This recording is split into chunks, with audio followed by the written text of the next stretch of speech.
Good morning, everyone, and welcome to the Metro Board meetings this morning, April 28th, 2022. Before we begin, I'd like to ask our Chief Safety Officer, Teresa Empasado, to provide us with our safety contact. Ms. Empasado. Thank you, Mr. Chairman. At Metro, assuring the safety and security of our customers is a core value. The Metro Transit Police Department has an authorized strength of 490 sworn police officers, 101 security special police officers, 50 contract special police officers, and 91 civilian personnel. Officers provide a variety of law enforcement, terrorism prevention, and public safety services on the Metro Rail and Metro Bus systems in the Washington metropolitan area. Customers play a role in security, and each of our customers can do their part by following these crime prevention and safety tips. Always pay attention to your surroundings, secure your belongings, remain alert, and avoid falling asleep on the system. Secure electronic devices and items of value for the duration of your trip. See something, say something. Customers can report concerns, including suspicious behavior and objectionable conduct, immediately to the nearest Metro employee. In a station, use the emergency telephones located on platforms to speak to a station manager. Be aware of the car number or bus number while you're riding the system. In a rail car, use the emergency talk intercoms located at both ends of the train to speak with the operator. On a Metro bus, tell the operator.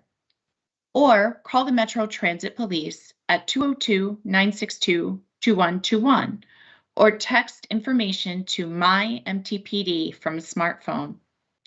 If at any time you're uncomfortable on the platform, ride in the first train car where the operator sits. While waiting for a train or bus, try to wait with other customers. Avoid waiting near the curb or train platform edge. And at any time, feel free to look for a Metro employee for assistance. For more information on Metro's crime prevention and public safety, visit WMATA.com. This concludes our safety contact. Thank you, Ms. Empasado.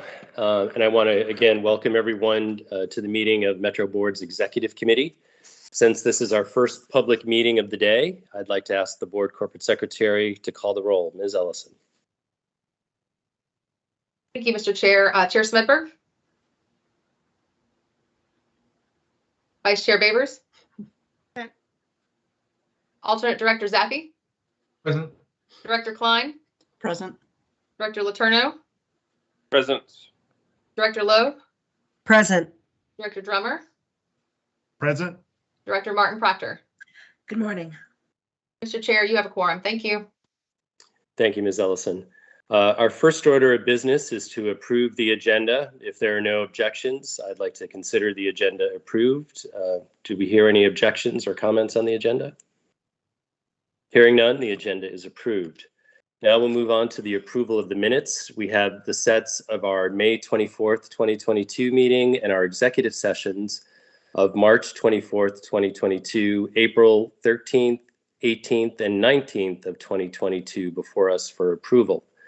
Are there any objections to the minutes by committee members as presented?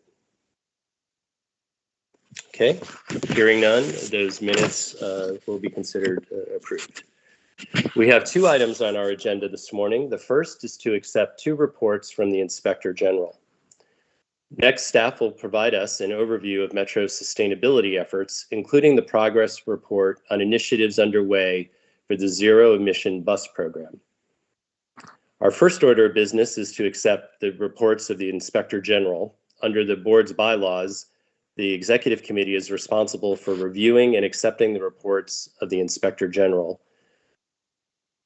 The committee has reviewed the following reports: the single audit for the fiscal year ending January 30th, 2021, an audit of Smart Trip Regional Partner comparative billing statements for fiscal years 2021 and 2021. Before we take the vote, I'd like to ask Mr. Fables, our Acting Inspector General, if he would like to provide any comments or context to the committee and any highlights of those reports. Thank you, Mr. Chairman. Thank you, Mr. Chairman, members of the board. As you know, OIG retained the services of RSM to conduct both the single audit, a Smart Trip Regional Partner comparative billing statements audit.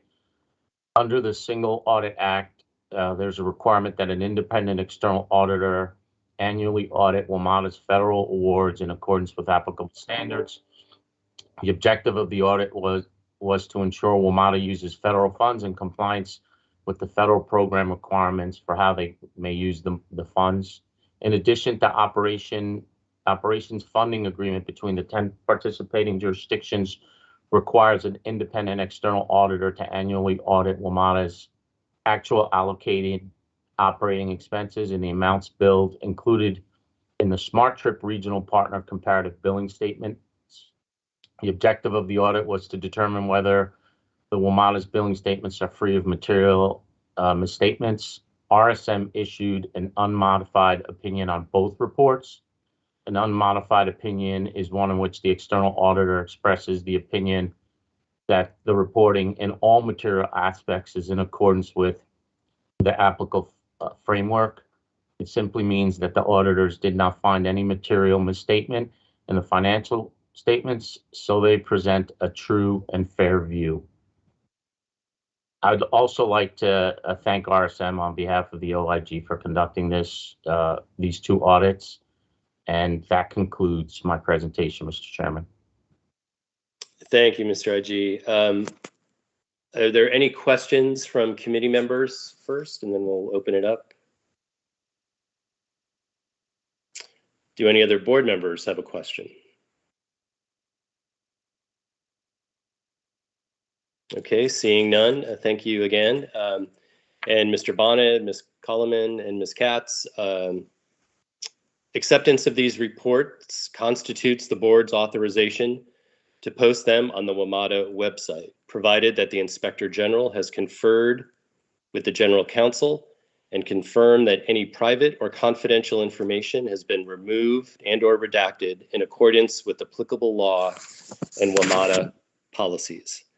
I'd like to move approval of these items. Is there a second from a committee member? Second. Seconded by Deputy Mayor Babers. Ms. Ellison, please call the roll. Thank you. Chair Smedberg, Aye. Vice Chair Babers, Aye. Mr. Zappi, Aye. Ms. Klein.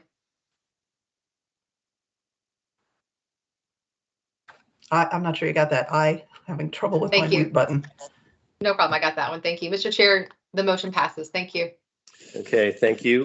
These reports have been accepted and the Inspector General has been authorized to post them online. Now I'll turn the floor over to Mr. Webster and his team for our sustainability update. Mr. Webster, good morning.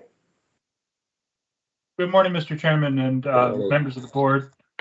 I'm Tom Webster. I'm Executive Vice President for Strategy, Planning, and Program Management. We are very excited to be here this morning with you to provide an update on sustainability and Metro's zero emission bus programs. I'm joined this morning by my colleagues, Rachel Healy, who is our Director of our Office of Sustainability, and Amy Mesrobian, who is our Director of Zero Emission Vehicle Programs. Rachel and Amy will be presenting this morning, and I will now hand it over to Rachel to begin. Rachel. Thank you, Tom. Today's presentation is an opportunity for us to talk to the board about a really critical subject, sustainability. As we know, Metro's very existence is a giant step towards sustainability for the region. Metro is already the leader in sustainability space through the daily Metro bus and Metro rail service that we provide, as well as through how we operate our business. The board and regional governments can continue to help the region lead in sustainability through targeted investment in Metro. This investment will grow the value that Metro generates for the region. Next slide. Last summer, the board adopted a sustainability vision and principles for Metro, providing a new framework to help guide the long-term policy and investment decisions. The vision and principles recognize that Metro's investments and operational decisions have immediate and significant impacts on health, equity, economic prosperity, and the overall social and economic well-being of the region. Next slide. Transportation is the largest sector contributor to greenhouse gas emissions in the United States. But did you know that taking a similar trip with Metro instead of a car reduces greenhouse gas emissions on average by 48%? This fact is highlighted in a fun short video that Metro shared with the board and released on social media last week that highlights how taking Metro protects the planet through its significant emissions reduction impact.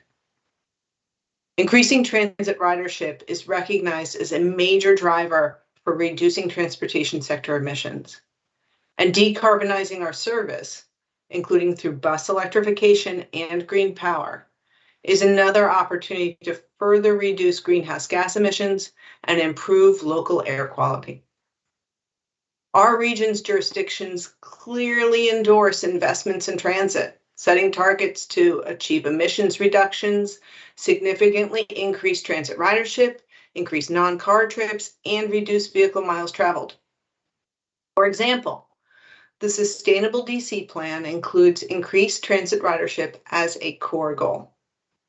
That goal is further refined in Move DC, which sets a target of a 50% increase in the use of public transit for commuter trips in all wards, paired with achieving 75% non-auto commute trips, all in an effort to reduce greenhouse gas emissions by 50% by 2032. Next slide. Transit is also particularly well positioned to deliver transformational impacts and advance important policy goals in alignment with federal and regional interests. Metro's sustainability program pushes the authority towards continuous improvement to further its sustainability impact and regional return on investment. Metro's Energy Action Plan, released in 2019, has been an important framework to catalyze organizational change. Under the plan, Metro has made progress and will continue to make recommended efficiency investments, modernize practices, and advance clean energy and decarbonization. I'll get to a few details on this in a moment. Metro is updating its capital project development process to expand early planning around sustainability and resiliency to ensure cost-effective investments that provide long-term savings to the region. And following the board's adoption of the sustainability vision and principles last June, Metro also launched development of a sustainability action plan that will include long-term strategies and performance measures. Next slide. One of the areas where Metro is well underway is Metro's solar carport project. The first set of solar panels were installed in March at Anacostia Station, which is the first of 4 stations scheduled to receive nearly 10 megawatts of solar carports and canopies. This project is the first phase of our engagement in solar. We're also actively working on phase 2, incorporating solar into new construction, as well as identifying our next opportunities to support clean energy generation. Next slide. Metro is one of the largest electricity consumers in the region, and that's why decarbonizing Metro's electricity consumption is an important step to achieve regional clean energy goals. Not only that, but running on clean power also makes Metro an even greener transportation option for our customers. In 2021, Metro awarded a 4-year electricity supply contract in the District of Columbia that requires the supplier to provide 50% of the electricity from renewables.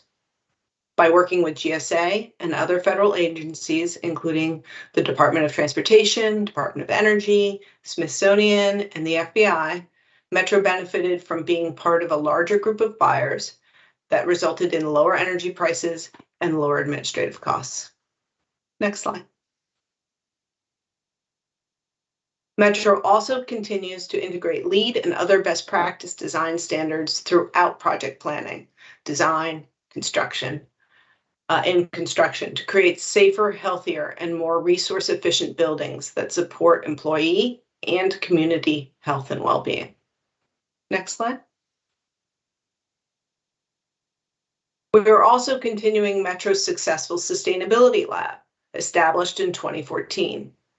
The lab supports the testing and evaluation of new practices and sustainable technologies that are being considered for rollout agency-wide. Next slide. Metro is now offering new programs that encourage more businesses to compete for contracting opportunities with the authority.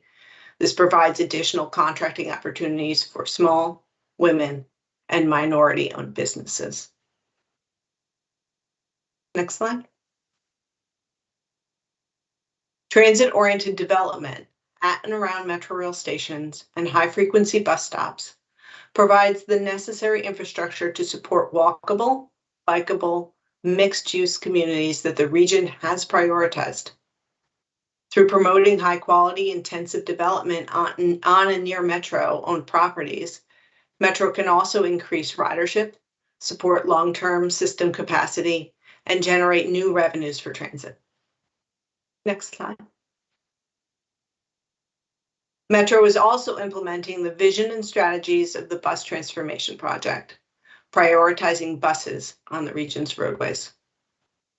Implemented in collaboration with local jurisdictions, these initiatives increase bus reliability and operating speeds for improved rider experience, environmental sustainability, and financial stewardship. Next slide. Finally, in May 2021, Metro's first green bonds were issued as part of the agency's commitment to delivering sustainable, cost-effective transportation service to the region. Thank you for your attention. I'm now going to pass the presentation off to Amy Mesrobian to discuss in detail another program that supports regional sustainability, Metro's Zero Emission Bus Program. Great. Thank you, Rachel. Good morning, everyone. I'm Amy Mesrobian, Director of Zero Emission Vehicles. I'm excited to be here to discuss our Zero Emission Bus Program, progress and framework. In June of 2021, alongside the sustainability vision and principles that Rachel just mentioned, the board also adopted goals to transition to a zero emission bus fleet, and these milestones have been incorporated into the Metro Bus Fleet Plan. We will purchase only lower emission buses and electric buses in the next bus procurement, transition to 100% zero emission bus purchases by 2030, and transition to a 100% zero emission bus fleet by 2045. We've already undertaken steps to begin this transition, and I will share our strategy to fully transition our bus fleet. We are committed to pursuing the breadth of work necessary for a successful transition of our fleet, facilities, and workforce as quickly as possible. I'll note that our goal is to fully transition our fleet by 2045, and we'll explore ways to do this sooner while maintaining the reliability and safety of the bus network. Next slide, please. Transitioning to a zero emission bus fleet is more than just purchasing and deploying buses, especially as we are doing this on a fleet-wide scale as one of the largest transit bus fleets in the country. Our strategy considers and coordinates the many new activities we will need to undertake for a successful bus fleet transition. I'll provide an overview of each on this slide. So first, for buses, we need to develop specifications and procure buses, operate and maintain them, and assess new technology developments for inclusion in our future fleet. For facility infrastructure, we are designing and outfitting or retrofitting facilities with space and infrastructure to support zero emission buses and charging equipment. The cost to install the infrastructure to make facilities ready to support zero emission buses are significant. Facility readiness is a critical path item in our transition, as it is expensive, time intensive, and is required before we can operate the buses. Additionally, in many cases, the utility distribution grid providing power to that facility will also need to be upgraded to provide the power needed for an electric bus fleet. Given our large fleet size of 1,600 buses and garage capacities of 100 to 300 buses each, power demands and electrical infrastructure at our facilities and on the utility grid can be significant. Next is charging equipment. So similar to the buses, we need to develop specifications for this equipment, then procure it. Once we install the charging equipment, we will operate and maintain it and continue to assess new technology developments for future procurements. And on safety, as we deploy new technology, we will continue to prioritize safety in all aspects of Metro bus operations by assessing safety risks and determining whether we need to modify any of our practices to safely support deployment of a new technology. Fleet and service planning. We have identified a long-term strategy for transitioning our bus fleet to zero emissions, and will continue to refine and adjust that strategy to align with facility readiness, funding availability, and advancements in technology. We will also model our operational needs and assess the ability of zero emission buses to meet those needs. We know, for example, that electric buses have shorter ranges than conventional buses and may not be able to complete all of our current routes. So we might need to make some adjustments to accommodate the technology as it folds in. On workforce, as we introduce new zero emission technology, we will need to ensure our workforce is trained and ready to operate and maintain the new buses and charging equipment. We'll need to work with our frontline workers to make sure they have opportunities to gain the skills to be part of the transition. Metro's employees are vital to the success of this program. On funding, our transition will require incremental capital funding for the higher cost of zero emission buses, the cost of charging equipment, the cost to design and construct new facilities and new utility infrastructure. As we continue to define these needed capital investments, we will continue to apply for federal funding to support our projects. And finally, partnerships. So we coordinate internally throughout many Metro departments and externally with transit agencies, utilities, and other partners to support the zero emission bus transition. We participate in many working groups at the national and local levels to share our plans with other transit agencies and learn from their experiences. We collaborate with our local electric utilities on general plans for our zero emission bus transition and future power needs to support electric buses at our specific facilities. Next slide, please. Over the past several years, Metro has laid the foundation for our zero emission bus transition. To highlight a few accomplishments, beginning in 2019, we completed an internal opportunities analysis of the state of electric bus technology and market, and identified opportunities to begin testing buses and equipment. That initial assessment allowed us to develop a concept for a battery electric bus test and evaluation program, so we can begin gaining experience with electric buses in Metro operating conditions. We applied for and were awarded a federal grant to support the test and evaluation. On the facility side, we've strategically taken advantage of garage reconstruction projects planned for Northern and Bladensburg bus garages to incorporate design for space and infrastructure to support electric bus fleets at those facilities when they reopen. Next slide, please. We're working on many fronts to advance zero emission bus activities in support of our full fleet transition. I'll describe 3 areas of activities in our current implementation plan.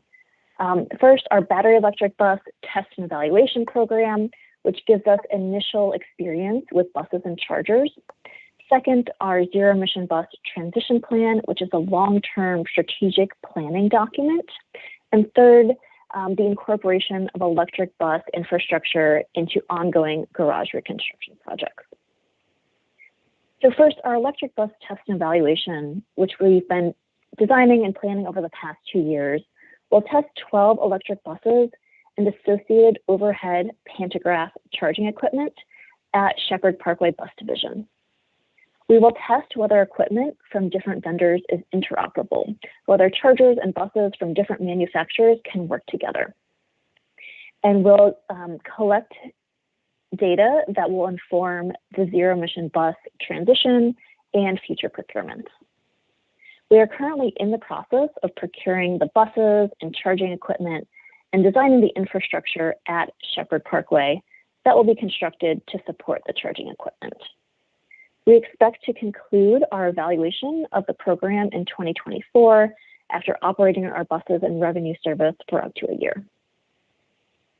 Second, we recently began a process to develop a zero emission bus transition plan, which will identify the fleet, facilities, and business and workforce planning Metro will need to do to support the transition while maintaining reliable service for customers. We expect to develop a final transition plan at the end of 2022, which will be a holistic roadmap for organizational transition and investment in zero emission bus technology. The plan will also incorporate equity and resilience in the assessment. It will provide a phased plan and cost estimates associated with fleet and facility improvements, which will help us determine the timing of facility retrofits and other major capital investments needed going forward. And third, we are incorporating design for space and infrastructure to support an electric fleet at Northern and Bladensburg garages. We expect to begin construction of electric bus infrastructure at these garages in 2024. We have been coordinated with Pepco on the power needs from the utility side at Northern and Bladensburg to ensure any utility upgrades are coordinated along with the timing of the facility reopening. Next slide, please. So we will strategically implement our transition to a zero emission fleet of nearly 1,600 buses while maintaining safe, reliable service and allowing time for the technology to continue to mature. We will plan the order in which we should retrofit or redevelop other facilities to support zero emission buses and coordinate the timing with all of the bus procurements and other supporting activities. The Metro will start purchasing electric buses as part of our upcoming 5-year bus replacement program. And for this next procurement, we have committed to not purchase any more diesel buses and to only purchase lower or no emission buses. Battery electric buses would be delivered as early as 2026, when we anticipate Northern and soon after Bladensburg divisions would have the capability to support electric bus charging. So this example highlights the need to coordinate several long-term activities. We cannot take delivery of electric buses in large numbers before we have a place to charge and operate them. So facilities and related utility upgrades are one of the critical path items in this transition. Next slide. The conversion to a zero emission fleet requires significant upfront capital investment. Several of our current activities are included in Metro's 6-year capital program, including our test and evaluation program and the initial bus purchases associated with it, funding for Northern and Bladensburg garage conversion for electric buses, and our zero emission bus transition plan. Our zero emission bus transition plan will provide a more refined cost estimate for the cost of the transition, but at a very high preliminary level, we expect incremental costs roughly in the order of $1 to $2 billion for the transition. And this really underscores the importance of continued careful planning and partnerships. Next slide.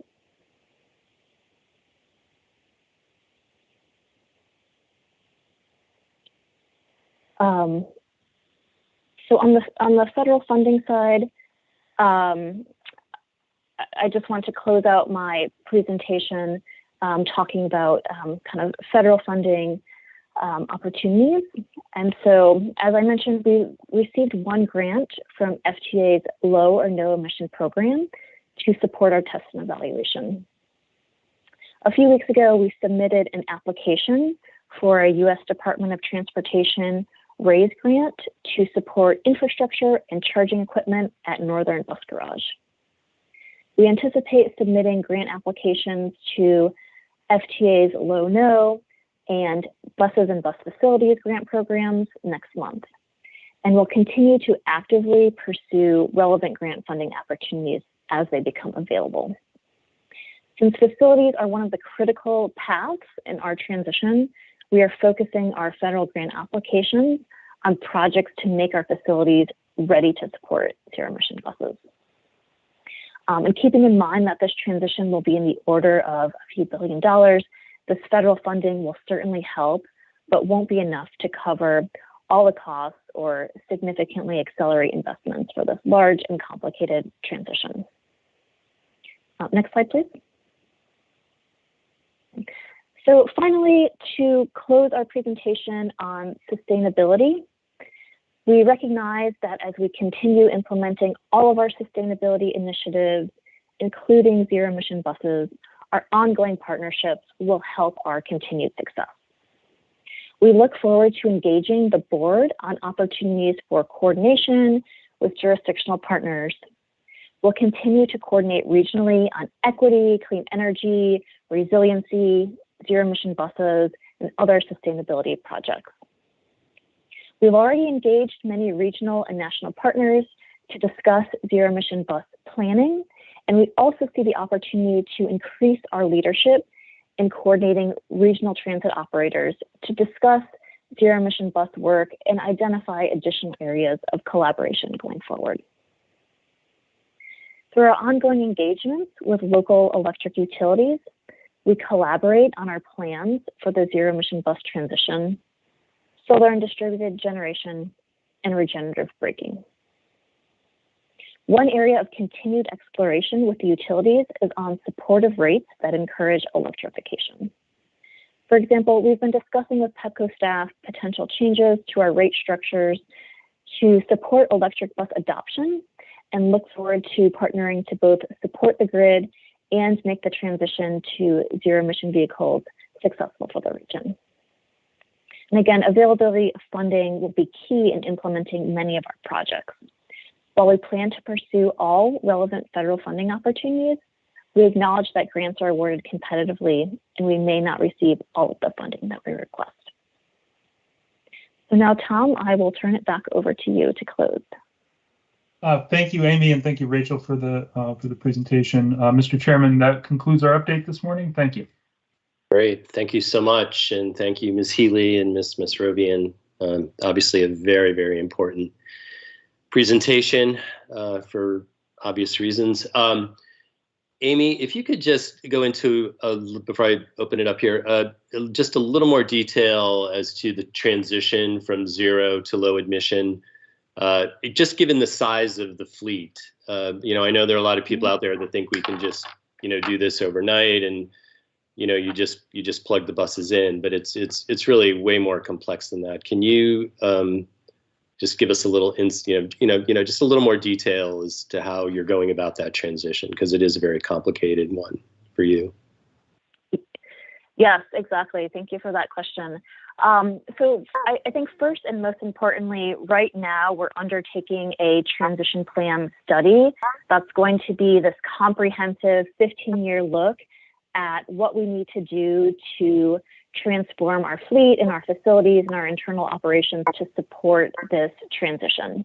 And part of what it will do is give us a sense of the phasing and the timing of doing different things so that everything lines up, so that we have a good order of operations for how we're transforming our facilities, and we match that up with our bus procurement process so that, we don't want to take deliveries of electric buses or zero emission buses before we have a facility ready that can operate them.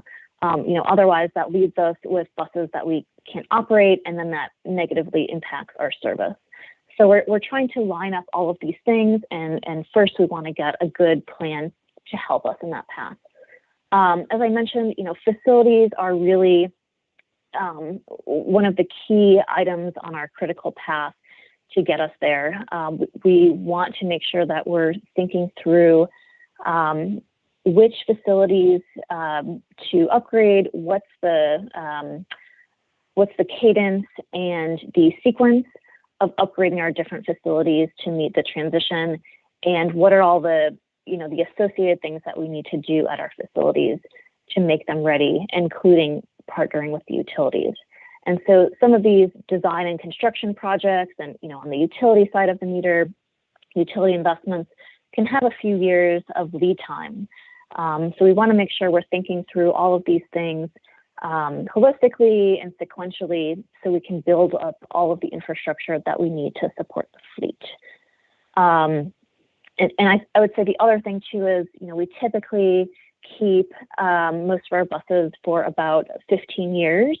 And so we want to think about that lifespan of the buses and try to coordinate our procurements carefully so that we don't run into a situation where we need to retire buses early before the end of their useful life.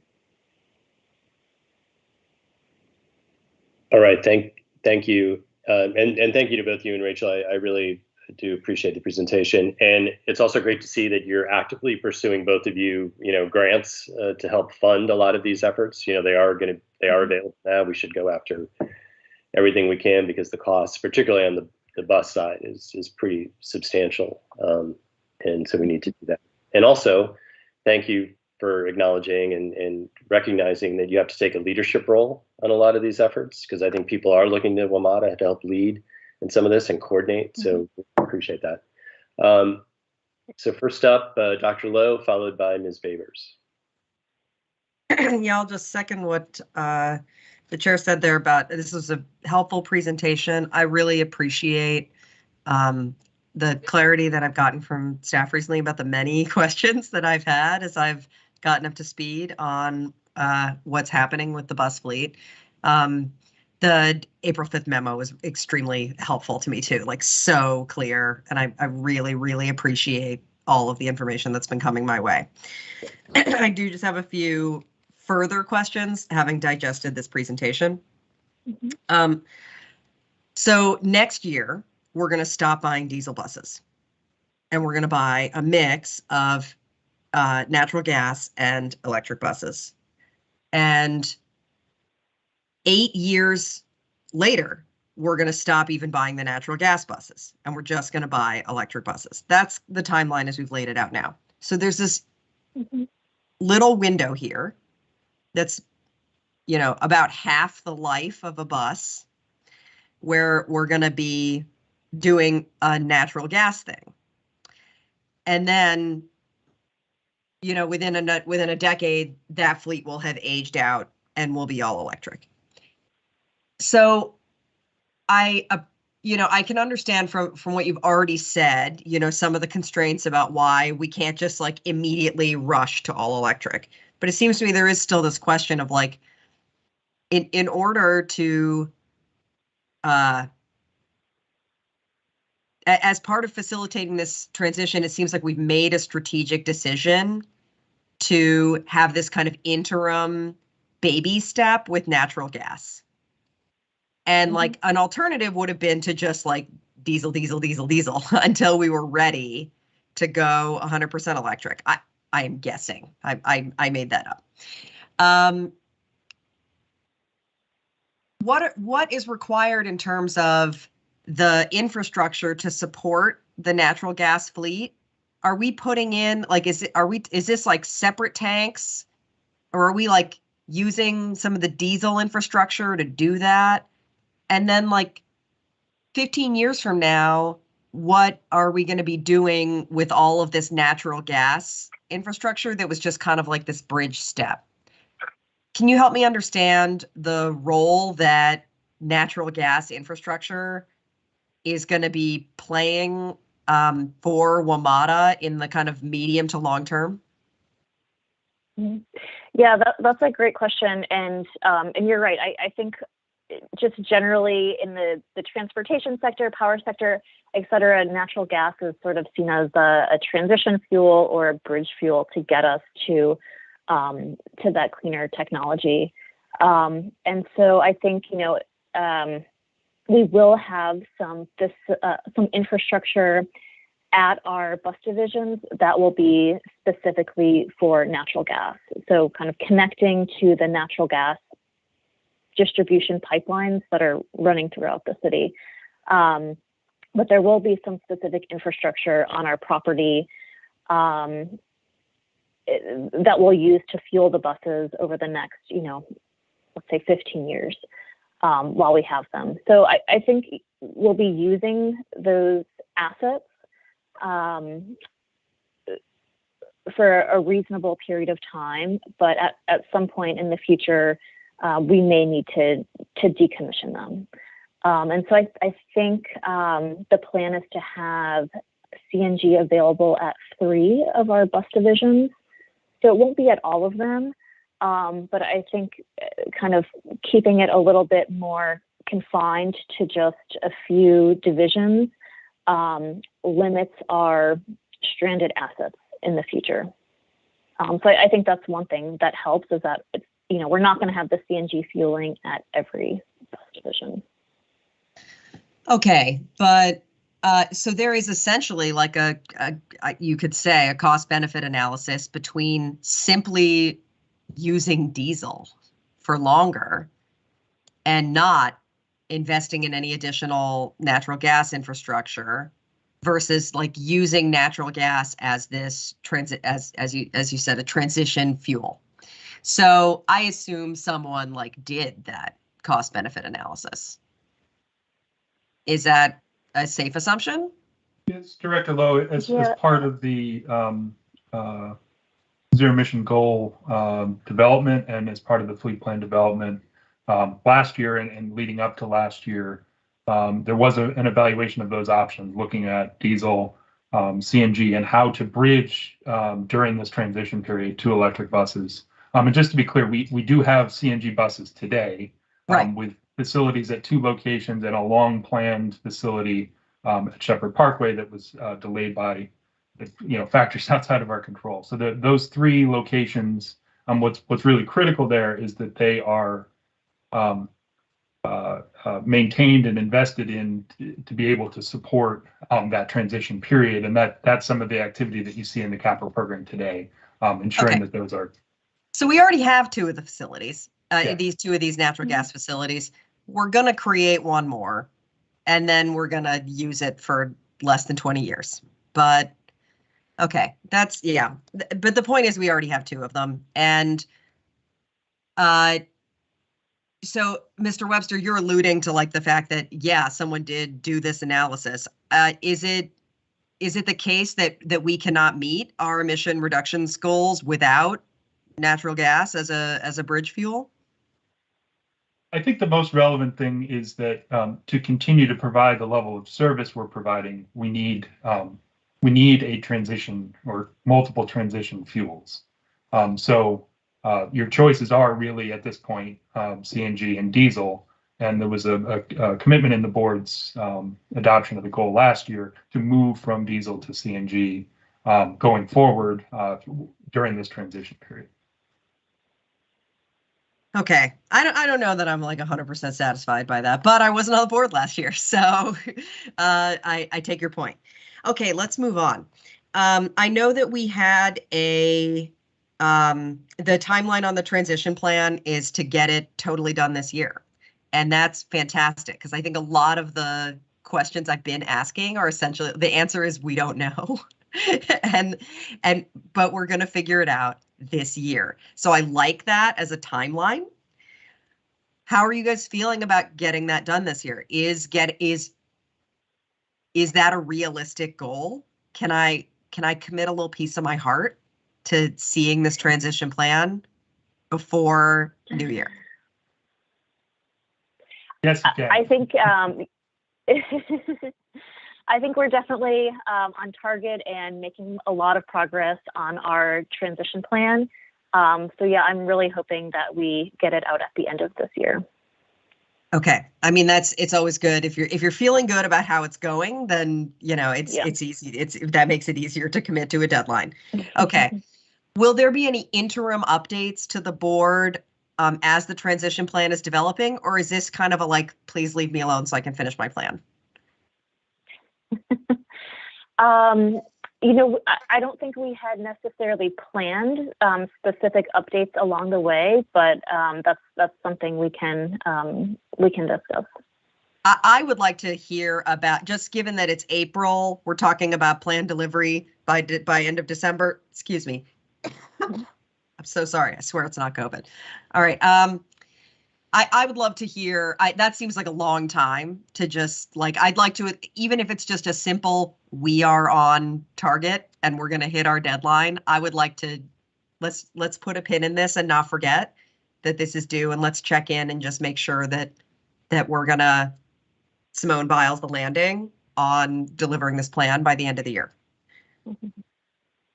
Okay, I'm making progress through my questions, I promise. Okay, so I know that last year we had a failed application to the FTA for electric bus grant money.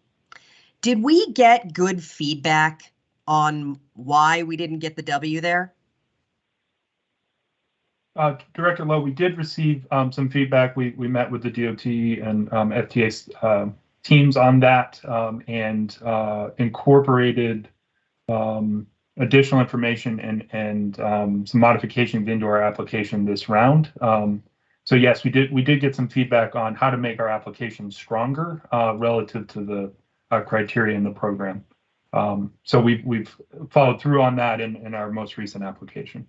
Okay, so the feedback was substantive and you feel like we have truly brought the game this time? Yes. Okay, that's wonderful to hear. When do we expect to hear back on the RAISE grant? I believe it's August is their timeline. Is that correct, Amy? I'm not exactly sure, but August sounds about right. We can hope. Okay, I understand that these things always don't stick to the promised timeline either. Okay, and then even while we're waiting on that, plans to submit 2 more apps. Did I catch that on the slides? Wonderful. Sounds like you guys are really busy. Keep up the good work. Thanks. That's all my questions. Thank you. Thank you. Thank you. Ms. Babers, followed by Mr. Drummer. Ms. Babers. Good morning. Thank you, Chair. And thank you all for the presentation.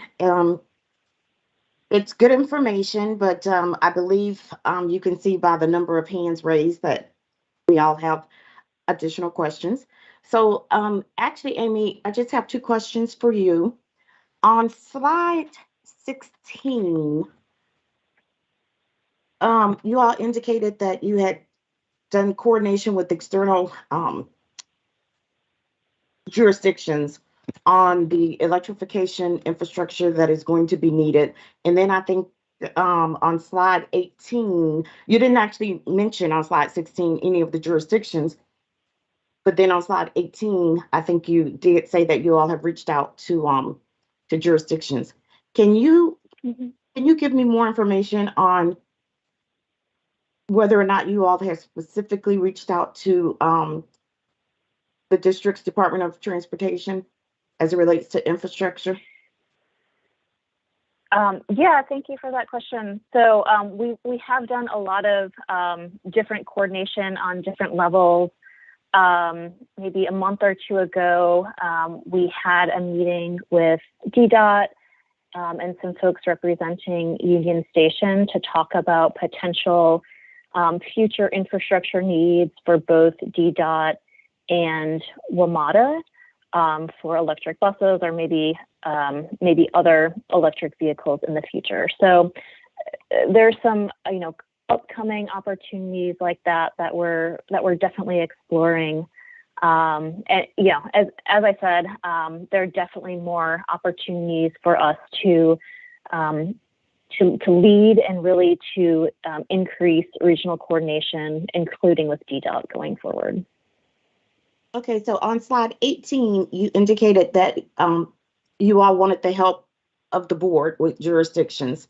So now I'm trying to figure out what specific help, maybe it wasn't 18, it's your last slide, whatever the last slide is, that you need additional assistance from the board with the jurisdictions. So I'm trying to figure out then what specific assistance would you need from us board members with our jurisdictional people.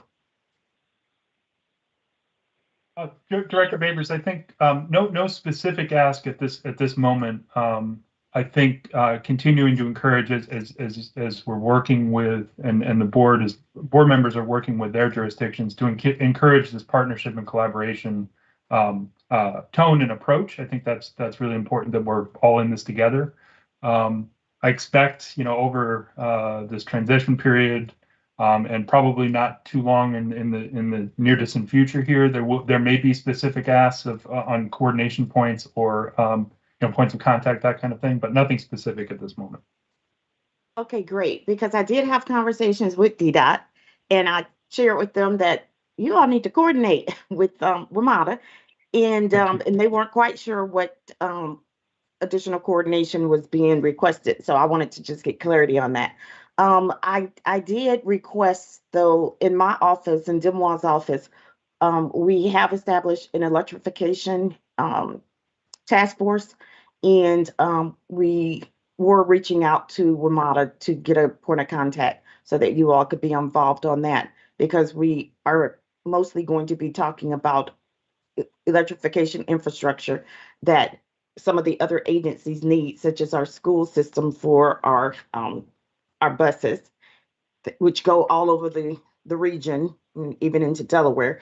And then our Department of General Services, of course, which is responsible for all of the government facilities. So I appreciate that clarification. And then the next thing. Oh, and yes. Oh, sorry. I was just going to mention, I did just join that working group, and there was a meeting this week. So yes, engaging with the different DC government departments. So thank you for mentioning that. Okay, great, wonderful. It's always good to hear when things go like I think they're supposed to go. And then the last thing, Amy, is I just want to thank you for slide 18.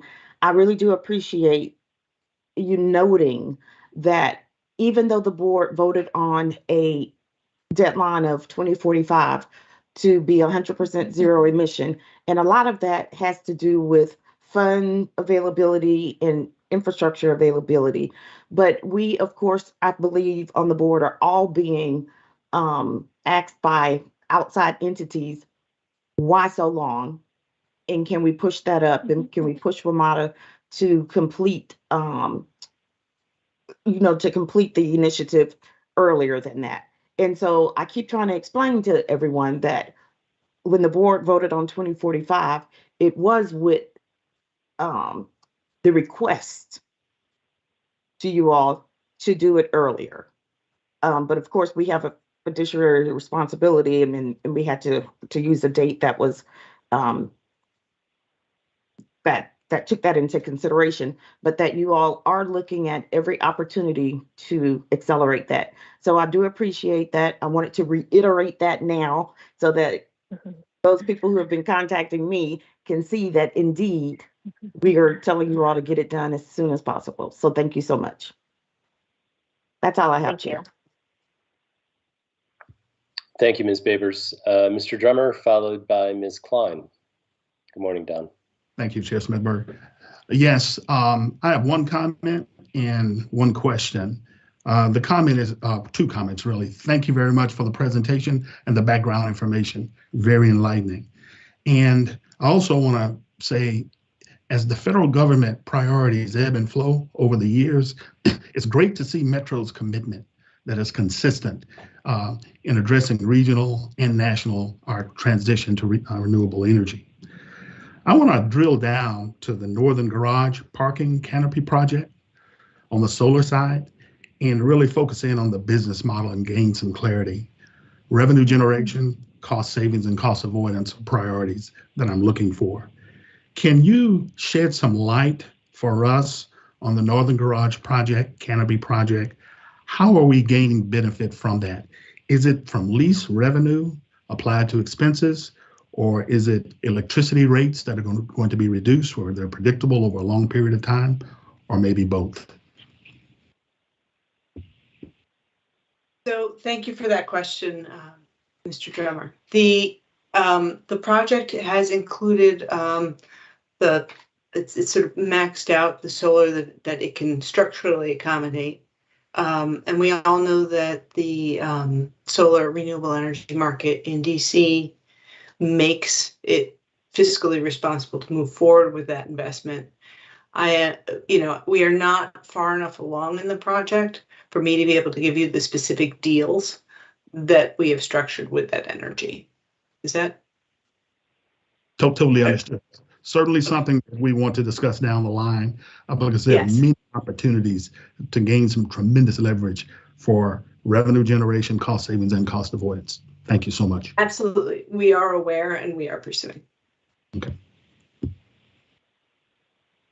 Thank you.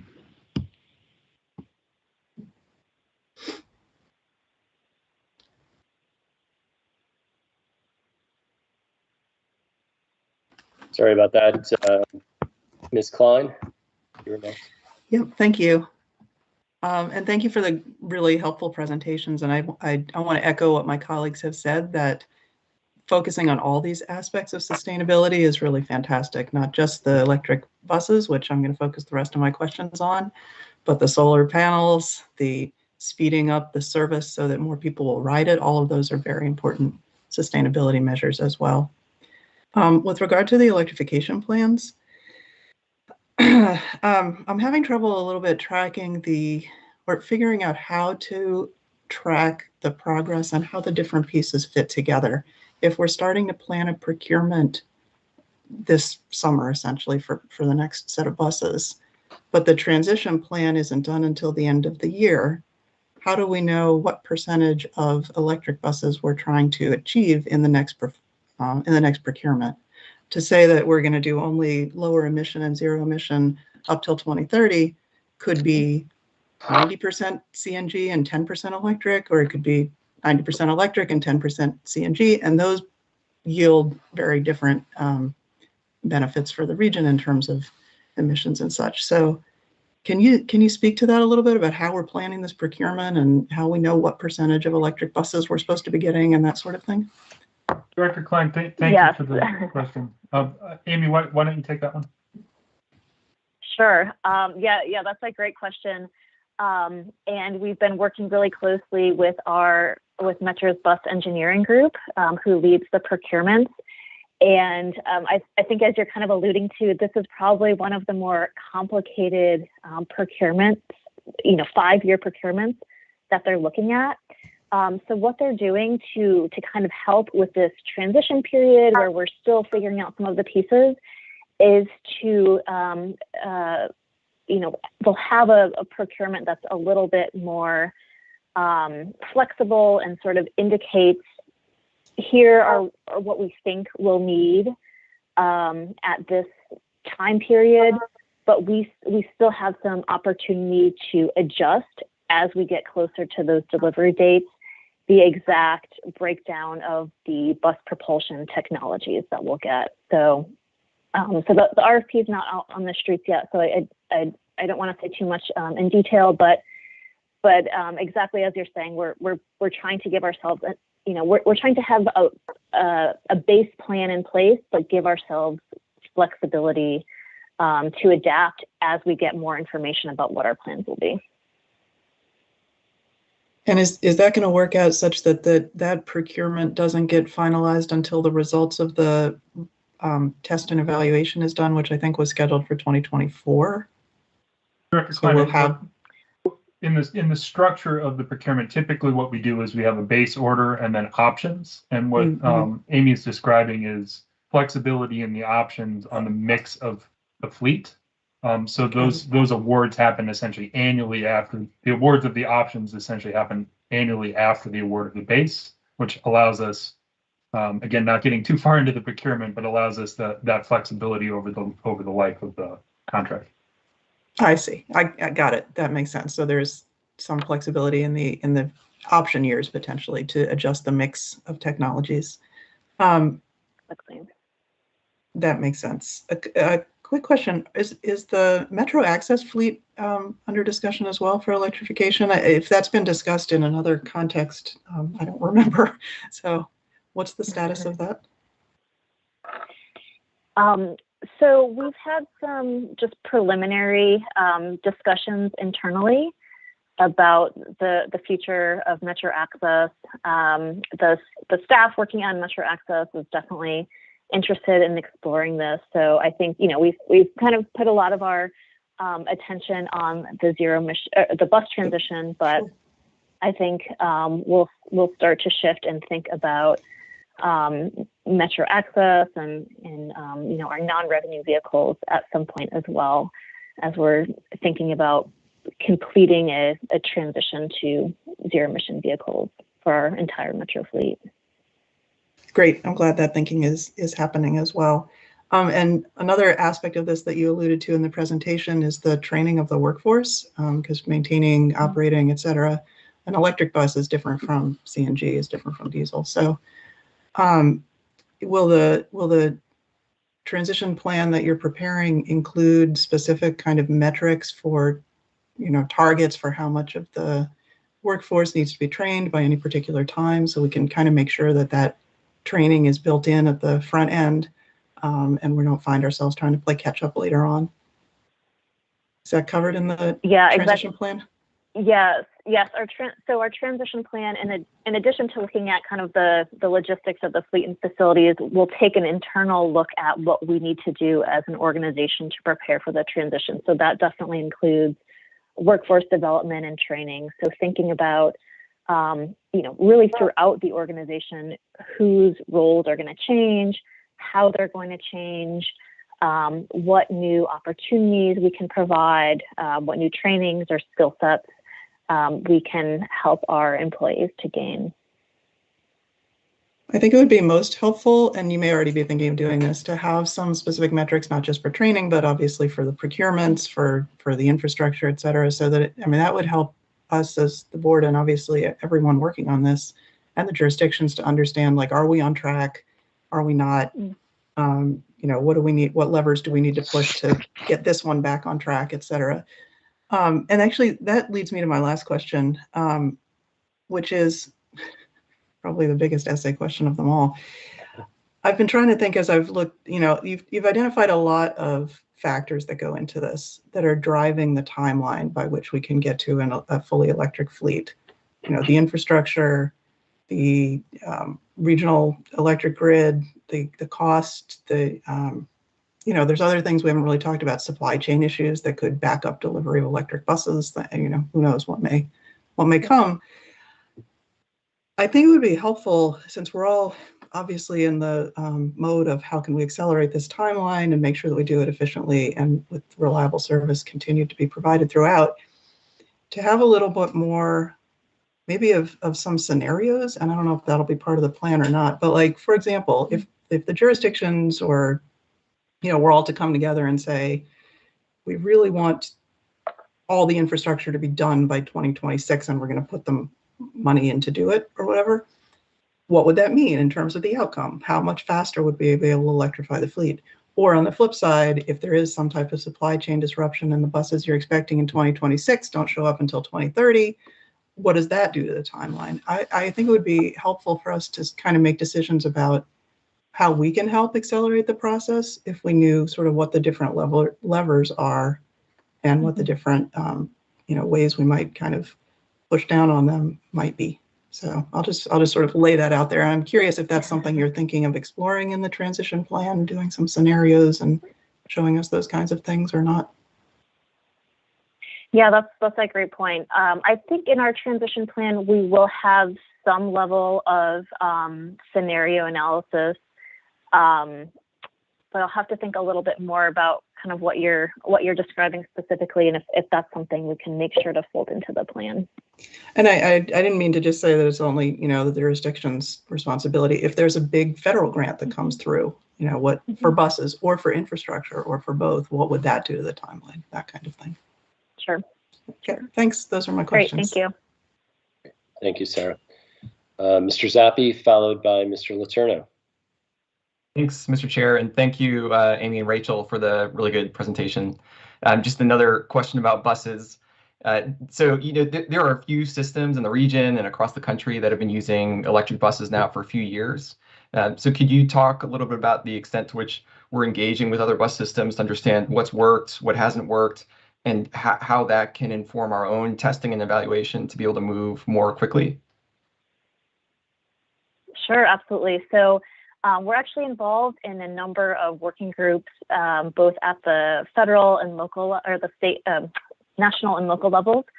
And so we've gotten to have some really good discussions with some other transit agencies about, how their deployment's going, challenges, and different things that they face. So yeah, being able to have those peer-to-peer discussions and hear in a kind of confidential setting what some of those challenges are has really been helpful to us. I think one of the things that we're going to be exploring in our battery electric bus test and evaluation is whether all of the charging equipment that we're going to get from multiple manufacturers on the buses from multiple manufacturers will truly be interoperable as it's designed to be, whether all of the communications work and all the systems are up and running so that we can provide the level of service that we need. So I think, as we start our deployments, that's going to be something that's really important for us to get that tangible experience with, and hopefully, we've incorporated in our design of specifications for equipment and design of infrastructure some of the lessons learned that we've heard from transit agencies, so we can try to be as successful in our deployment as possible, while recognizing that all the technology is still maturing and things are changing, and there will be new things that we have to kind of adapt to. But yeah, it's this really great community of people who are excited to be working on this new technology, and everyone's really willing to share information. So I feel like we've benefited a lot from those coordinations. That's great. Thanks. Thank you, Chris. Mr. Letourneau. Thank you. Just kind of going back to the discussion a little bit about CNG. I recall seeing this in the past, and I don't think it was in this particular packet. But do you recall what the difference in emissions profile is between the diesel and the CNG buses, and what we've seen in terms of emission reductions as a result of our existing CNG fleet? And can you just remind us how big that is currently? Mr. Letourneau, unless Amy or Rachel have it in front of them here, I think that's something you're correct. We did present that as part of the fleet planning effort last year, and we'd be happy to provide that again to the board for information. Yeah, it was occurring to me just listening to some of the questions that a lot of our colleagues didn't have the benefit of sort of seeing that, but I recall it being really striking, the fact that the existing fleet alone was driving down emissions very significantly, and that really did play a role, I think, in the board's kind of transition plan, understanding the logistical difficulties of going to electric in a short time frame, and feeling that the CNG buses were providing a very significant improvement over diesel. And we had already made the infrastructure investments for the most part, at least in 2 out of 3. So, that cost was kind of already sunk in terms of adding more to that fleet. And the other thing is just the issues with reliability on electric, which other systems are seeing and we've heard about, and kind of the difficulty in procuring buses of any kind, but even especially, I think, down the road, electric buses and all the issues that are going to come with critical mineral shortages and such. I think it's wise for us to have sort of a backup plan, because even those systems that want to pursue this as aggressively as possible, I think are going to have supply chain issues in being able to do that. The other question I wanted to ask, which was also part of our discussion, was most of us are talking in kind of the vernaculars to talk about electric buses, but you've always made a point of calling this a zero emissions transition plan, which would be more technology neutral in terms of our evaluation, and could include things like hydrogen being in the mix as those technologies develop. So can you just sort of speak to that a little bit in terms of, as we are doing testing and evaluation, are we going to be able to do that for any other source besides electric? If not initially, is that something we would do down the road? Just kind of get into that a little bit. Yeah, that's a great question. So you're right. So our goals are technology neutral. They just focus on getting to a zero emission bus fleet. So we're pursuing electric buses in the near term, like many of our peer transit agencies, because they're kind of the more mature technology. They've been more widely tested and deployed. But in the zero emission bus transition plan that we're undertaking now, one of the things that the transition plan will do will look at the ability of electric buses and their current kind of operating characteristics and the ability of those buses to meet our bus service needs. And where they fall short, we'll look at contingency measures, one of which could be hydrogen fuel cell buses. And so, as we're going through this transition plan exercise, we want to be on the lookout for what future conditions might lead us to change our strategy. So maybe it's an improvement in hydrogen fuel cell technology, or a reduction in the cost of the buses, or more availability of hydrogen fuel to our region. So we're going to be, on the lookout for when these technology and market conditions change in the future, and then we'll kind of do a deeper assessment if we reach those points of how we would integrate hydrogen fuel cell buses into our mix. Okay, that's helpful.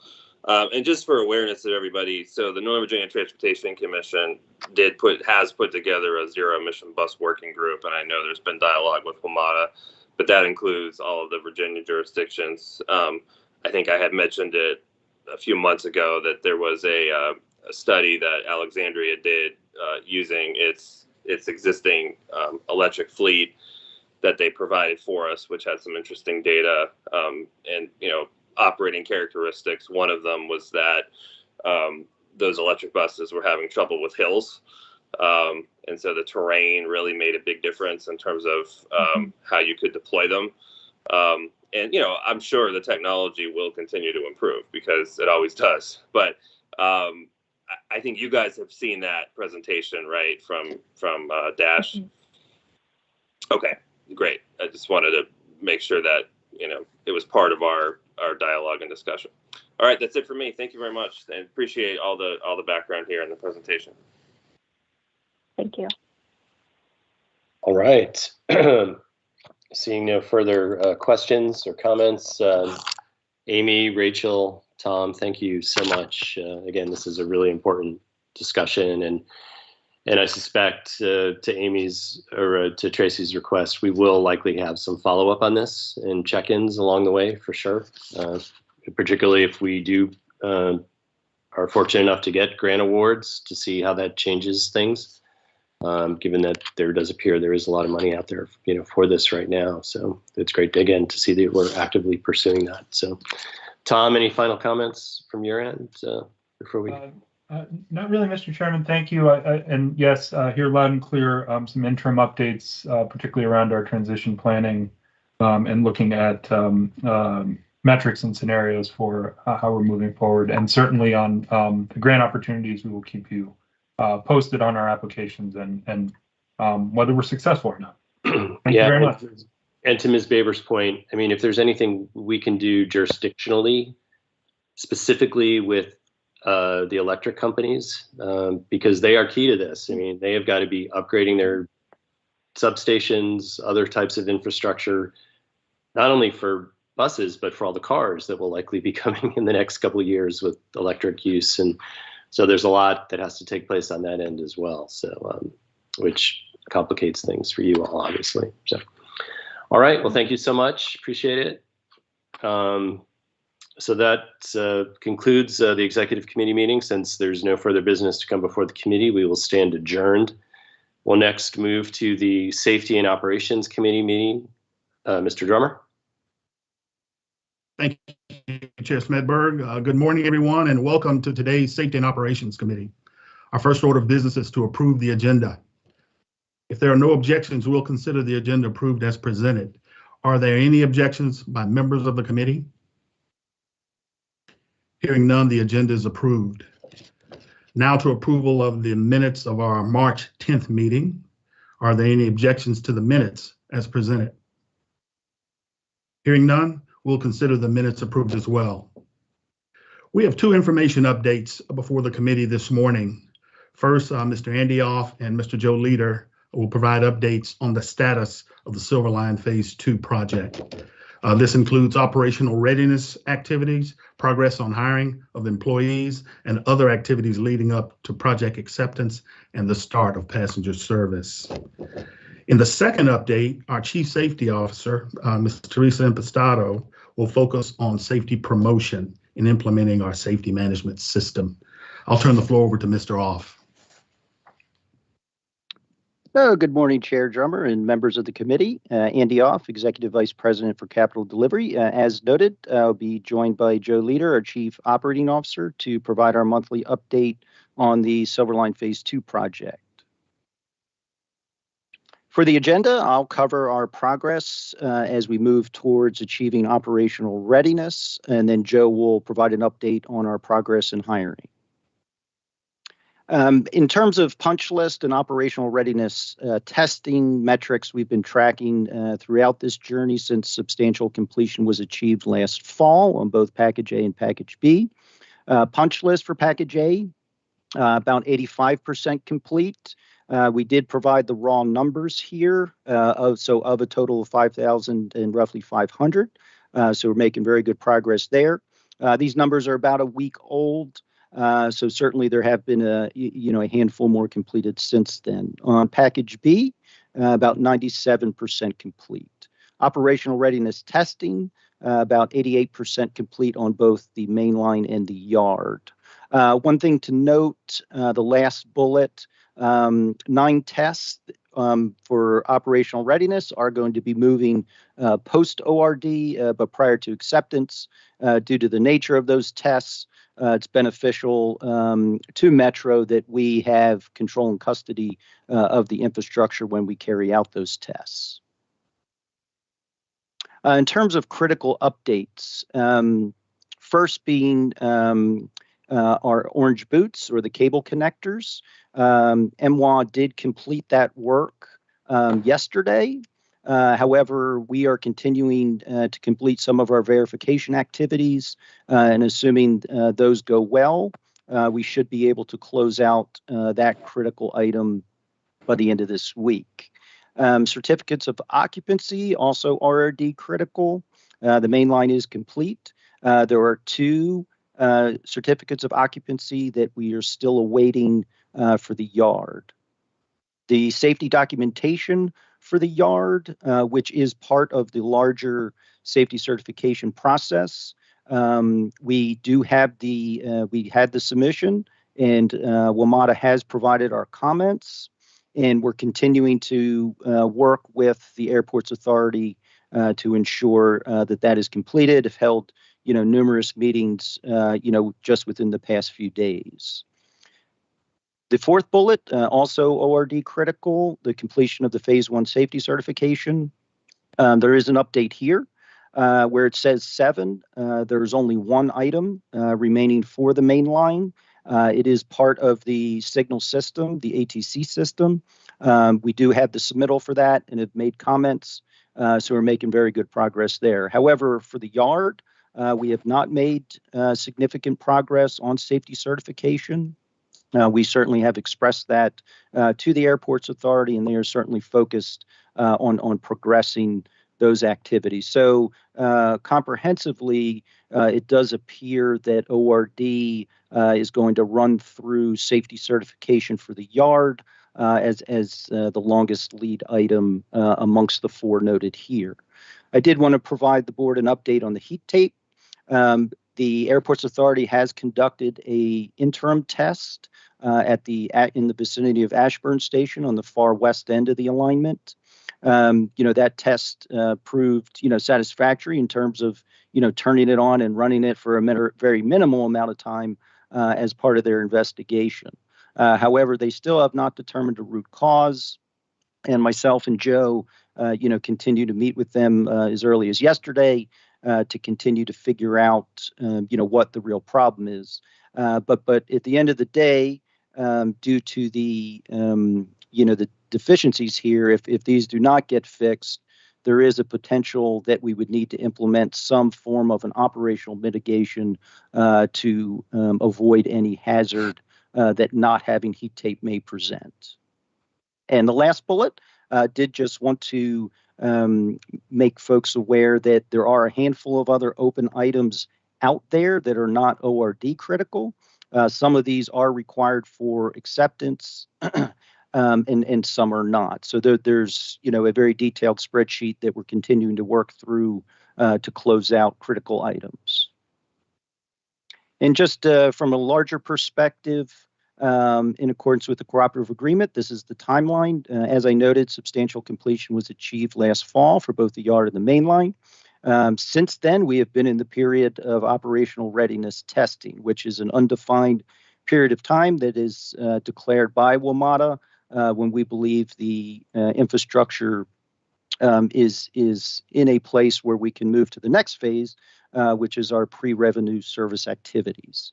So just to summarize in terms of the timeline, we still have not defined a specific period of time of when we will declare ORD, just given the critical activities that we need to ensure are completed. But it does appear that running through safety certification at the yard will be our longest path. And next, I will be followed by Mr. Leader. Joe. Thank you, Andy. Thank you for going to the next slide. As you can see, we stay on target. At the end of March, we thought we would be required to be at about 429 employees for Silverline Phase 2, and we came in at 433, slightly above.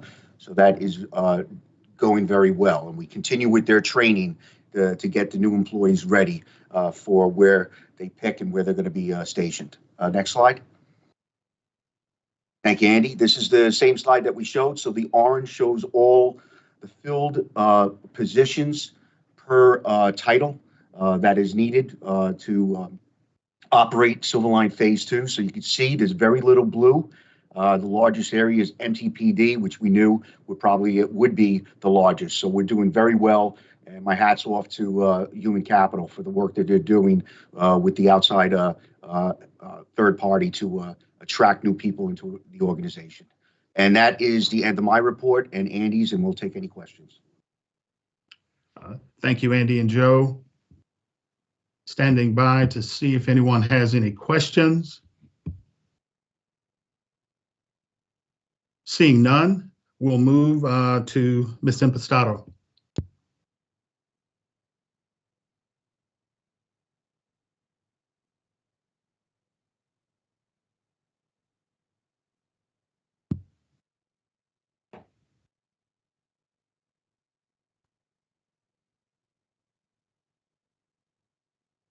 Thank you, Mr. Chairman. Metro's strategy for implementing our safety management system is documented in our agency safety plan and includes a series of tactical actions to support the 4 structural elements of the system. In prior briefings, we reviewed Metro's activities within the realms of policy, risk management, and assurance. Today's briefing will focus on Metro's work in the area of safety promotion. Safety promotion includes training, communication, and other actions to create a positive safety culture within all levels of the workforce. Metro's safety promotion activities within our SMS framework include hiring a dedicated safety promotions manager responsible for developing and deploying a multi-year tactical action plan to improve communications, safety training, and employee engagement. Leveraging existing promotional activities to inform the workforce of the SMS and the resources available to employees for reporting safety concerns, as well as updating materials used in training. Most significantly, Metro has established a partnership with MITRE, a not-for-profit organization working in the public interest to support scientific research and analysis to improve safety. Metro's partnership with MITRE is the first of its kind for the rail transit industry, and we're excited to leverage the vast knowledge and experience of the MITRE experts to improve the safety of the region's transportation system. MITRE will assist in conducting an assessment of Metro's safety culture, which will dimension the culture and place Metro within a scientifically established and validated maturity model regarding safety culture. This placement will inform targeted improvement initiatives and will serve to promote and strengthen our efforts to improve the SMS throughout the organization. Safety culture is often difficult to quantify, and classifications are often subjective. The limitations of subjective classifications are many, and Metro, along with the industry at large, have struggled to adopt meaningful metrics to drive improvements to our culture. Metro will be evaluating our safety culture using an internationally recognized framework that centers around 5 distinct dimensions of culture. These dimensions are inextricably linked and manifest in an organization's shared risk perception, attitudes, and behaviors. A high-functioning safety culture has maturity in each of these dimensions. An informed culture exists when staff are knowledgeable about the factors that determine safety as a whole and understand the behavior of the system and its elements. A just culture is a culture in which employees are encouraged to report safety concerns, including near-miss incidents, without fear of retribution. Investigations into unintended outcomes and procedural escapes adopt a systems approach in which the environment, processes, training, and equipment are considered along with the decision-making in a review of causal factors. Unintended outcomes or procedural escapes are no longer viewed as individual failures, but potential organizational failures. Accountability is then broadened to include resolution of system vulnerabilities that enabled a procedural escape or unintended outcome, while maintaining expectations for ethical conduct. Metro has implemented just cultural concepts in our ROC transformation, and we're working to apply the lessons learned in this pilot to expand the effort across the organization. A learning culture is illustrated by a willingness to face uncomfortable critical assessments of unintended consequences and the ability to make substantive changes to the system. A learning culture must be willing to face difficult truths about the system and the environment within which individuals are empowered to make decisions. And it accordingly prioritizes implementing changes to address root causes of incidents through meaningful corrective actions. A flexible culture is consistently aware of the ever-changing operational environment and possesses the agility to adjust processes to reflect these changing circumstances. A transparent culture prioritizes the open communication of safety information, and information is easily located, widely disseminated, and consistently communicated to all. This includes information that may be considered self-critical. In order to inform meaningful change, we need the full engagement of our workforce. And to that end, we're establishing formal processes to gather and incorporate employee feedback and to increase transparency in the implementation and execution of Metro's business processes and planning. These efforts include establishing strong partnerships with labor especially in the activities underway with MITRE regarding our cultural assessment and improvements to our voluntary safety reporting program. Metro has a strong history of performing cultural and engagement surveys upon which to build, and we're seeking to differentiate this effort by dimensioning the findings in order to develop tangible, tactical action plans to make measurable improvements in the dimensions of our culture. We'll track our progress implementing these plans and regularly assess the efficacy of our actions. We'll begin this effort at next month's Safety and Operations Committee, in which we'll review Metro's voluntary safety reporting program and planned as well as in progress efforts to improve the program. Additionally, we're strengthening Metro's safety committees to establish consistency in process, parity in resources, and most importantly, to formalize the escalation process for safety concerns and issues. All of these efforts include regular engagement with employees at all levels of the organization, as well as their labor representatives. Metro has met with our labor leaders to solicit their feedback on ways to collaborate and improve existing safety committees and processes. And we're continuing to meet with our labor organizations as we develop and implement the survey and develop actions to improve our safety programs. Our current implementations for the SMS include a robust system of consultation with frontline employees, and we've developed processes to ensure ongoing ability at all levels of the organization for employees to report their experiences and to enable us to gather feedback. We're utilizing focus groups, consultation panels, and confidential feedback channels. We're also increasing transparency by building instruments and tools that make safety information and the dispositioning of feedback widely available to employees. In the coming months, we'll launch the Safety Culture Assessment, which will assist in establishing a baseline maturity level of Metro's safety culture across multiple dimensions and will inform our action planning. We will establish a multi-year strategy to improve communications, employee engagement, and training. And I look forward to presenting the results of our assessment and providing regular progress updates to the board as we act to measurably improve our safety culture and supporting processes and programs. This concludes our update on the SMS pillar of safety promotion, and I'm happy to address any comments or questions the board may have. Thank you, Teresa. I'm taking a look to see if there are any raised hands. Ms. Lowe. Thanks for this update. Obviously, there's hardly a more important topic than this. At the last update, you had mentioned that there was a unit that had volunteered to be the next in line for implementing Just Culture. Has that started? How's that going? So it's going very well. So we've started taking a look at some of our policies and have identified some policies that could serve as potential barriers relative to Just Culture implementation. And we're currently working cross-departmentally throughout the organization to start revising those policies so that when we start rolling out and communicating to folks, they'll see the change in advance of hearing about where we're going. So we won't be in a position where we promote Just Culture and then have policies that undermine that type of promotion. So we're on target and it's proceeding according to plan. Okay, yeah, that makes a lot of sense. Because yeah, I mean, the last thing that will build trust with people is more paper or plans or announcements. It's great to be able to show concrete policy changes.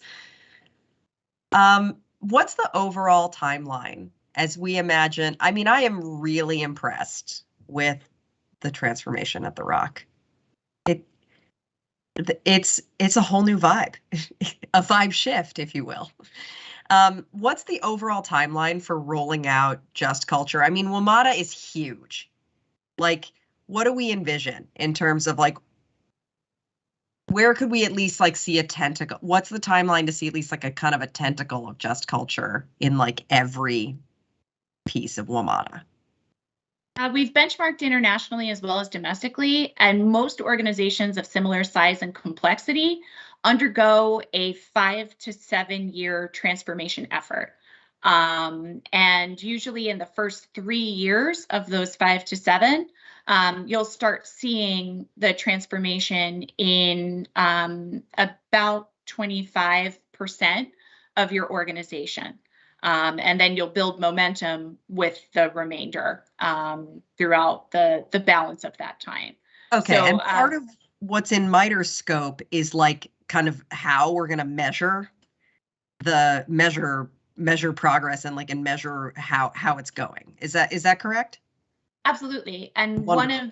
one of the items that we're looking at with MITRE is not only dimensioning holistically the culture, but also stratifying and determining if there are segments of Metro's culture that are further along the maturity model that we may be able to leverage and accelerate implementation, as well as identifying areas that we may need to focus and put more effort in order to catch them up to where the rest of the organization may be.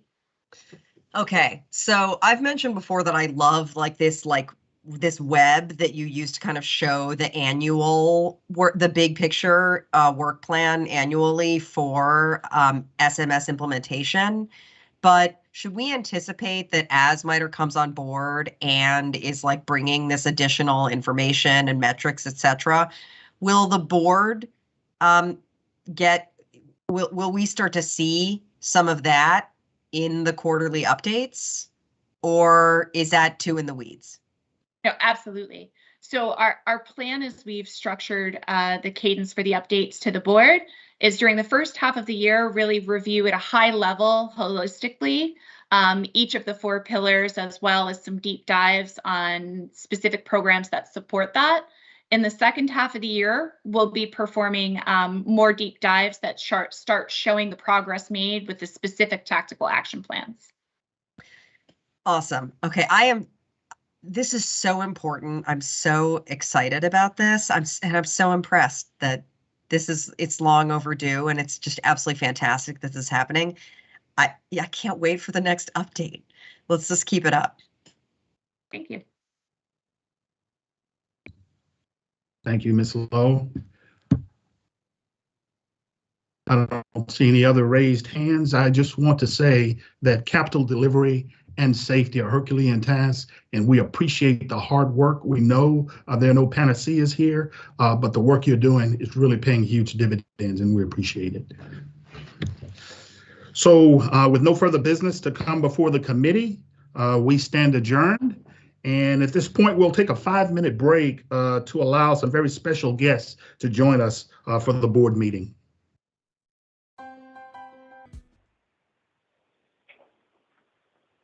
Good morning, everyone. I'm Paul Smedberg, Chair of the WMATA Board. I want to thank you for being with us here today for our Board of Directors meeting.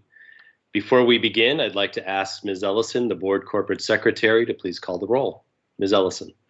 Thank you. Chair Smedberg. Present. Vice Chair Babers. Present. Alternate Director Zappi. Present. Director Klein. Present. Director Letourneau. Present. Director Lowe. Present. Director Drummer. Present. Director Martin Proctor.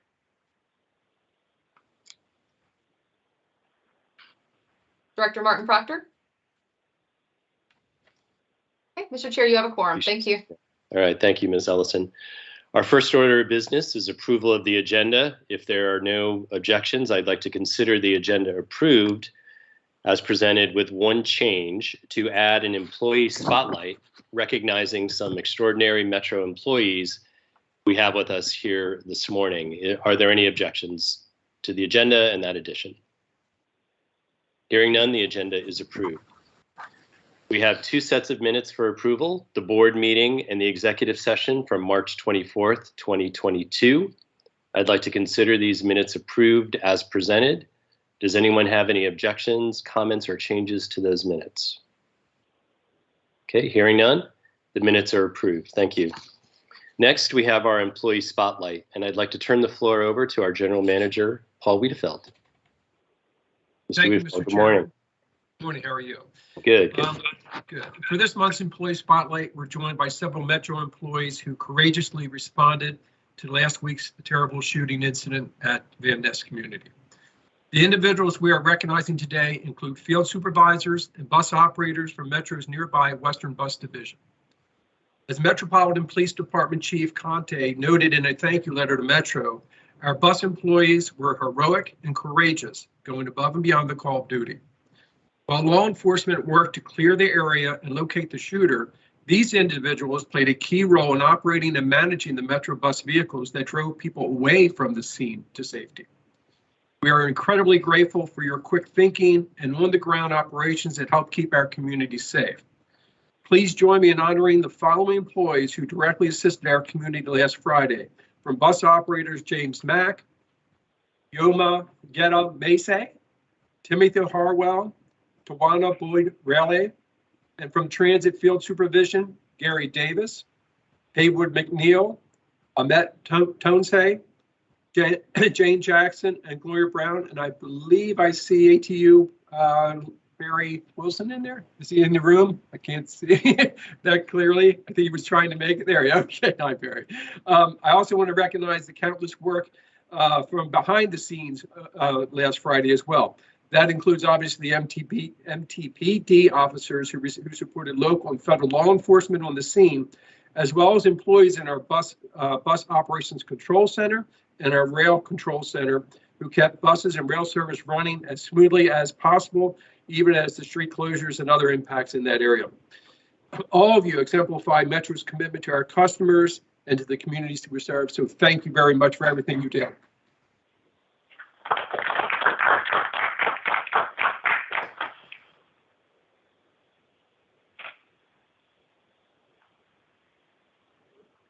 Mr. Chairman?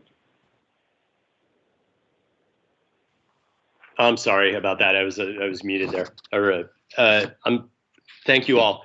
Is there anyone that would like to say anything on behalf of the group? Okay. Any comments? Oh, go ahead. Yep. Haywood McNeil, Assistant Superintendent Street Operations. I just want to thank everybody for stepping up. We do this on a day-to-day basis. However, in this situation, everybody was willing to step up and put their life on the line because we didn't know what we were going into. So with the assistance of the bus operators and supervisors, we were able to safely move those kids to a safe location because it was a hostile location and they thought at the time that something was going to be happening. Someone was trying to assassinate maybe the children. So it was very, very intense, but everybody handled it well. We were very calm, so I thank you all. Thank you, Mr. Overstreet, and thank you all, and nice seeing you again. It really was extraordinary what you did, and I think the fact that the officials who were on the scene and were responsible for coordinating this recognized your significant role was really great, and acting so quickly. You know, all this transpired within a relatively short period of time.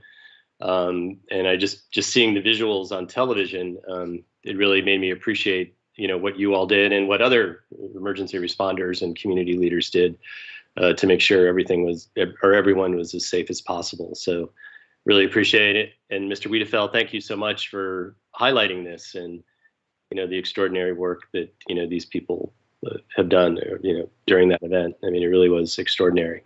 Couldn't be prouder of you all. Thank you so much. Yeah, and stay. Be careful out there, okay? Thank you so much. Any other board members? All right. Well, thank you. Thank you again for being here with us. We really appreciate it. Thank you. Take care now. Oh, Ms. Lowe, I'm sorry. I didn't see those. Yeah. Hold on. I just want to say really quick that I want to recognize that it takes a special kind of temperament to drive a WMATA bus and to do all of the other work that gets done at WMATA every day. What happened in Van Ness was particularly scary and crazy, but I want to recognize that there's stuff happening inside our system every day and that you guys are the glue that holds the world together. Thank you so much. It's the highlight of my day at the beginning and end of every day when I get on a bus and get to say hi to my bus drivers. Thank you so, so much for everything that you do. Thank you, JC. Ms. Camila Proctor.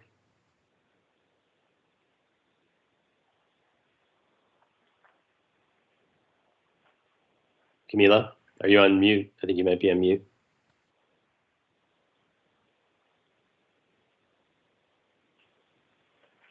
There you go. You know, Camila, we can't hear you. Okay. But we can come back to that. Again, thank you so much for your extraordinary efforts on that day, and really do appreciate it. Thank you.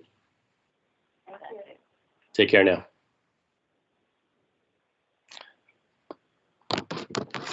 All right, now we'll move on to the public comment and reports by our advisory boards. First, we'll hear from our customers and stakeholders. I'd like to ask staff to play the comments submitted before we begin.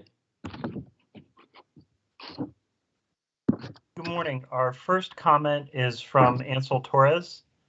And actually, he submitted some more detailed comments than what's on the slide here, so I'm going to read those, and we'll true those up after the meeting.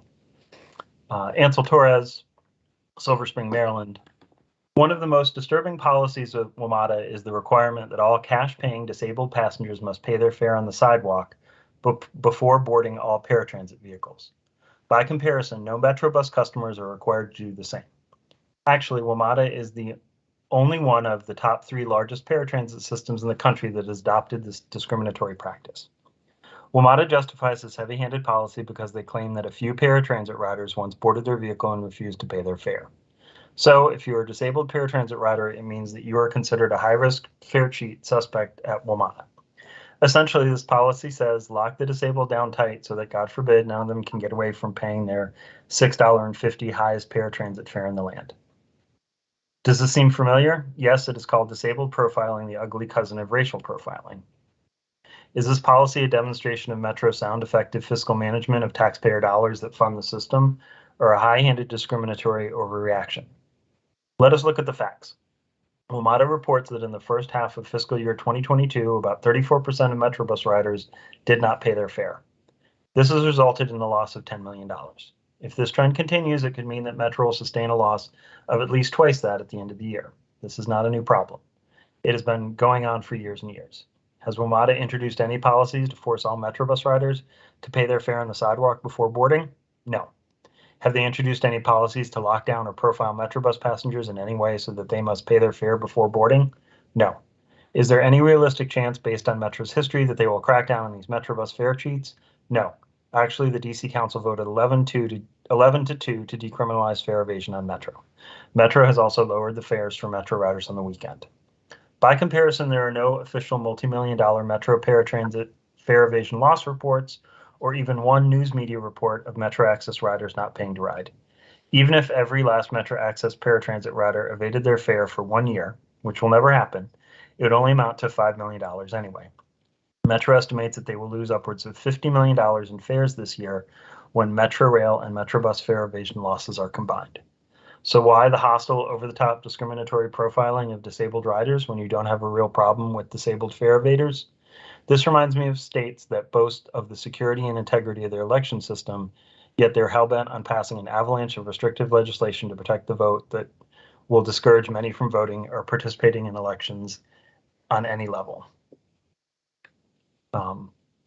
I will stop his comments here because he's hit the time limit, and we will post the rest of those online. Next comment comes from Brian Gannon of Arlington County. Dear WMATA Board, please prioritize and expedite the return of the 7000 series cars, whatever it takes. 20-minute headways are unacceptable, especially with peak fares. My commute is to and from Reston. I'm writing this because I just missed a train by 15 seconds and have 20 minutes to kill. Shady Grove and Glenmont every 10 minutes. Greenbelt soon to be 2 trains every 15 minutes, and Largo 2 trains every 20 minutes. Are all terminal stations with more frequent service than any terminal in Virginia. Riders to and from the end of the line stations pay the highest fares and typically pay for parking as well. Maybe you can consider reinstating turnbacks to provide more equitable service across the region. Also, please consider suspending peak fares and or parking fees until regular service resumes. Most importantly, stop taking your customers for granted. I'm a transit advocate, and I'm reaching out to the end of my patience with Metro. I've already found other options for the most non-work trips, especially those that involve a transfer. It's hard to advocate for such subpar service. Things need to change, and soon. Thank you.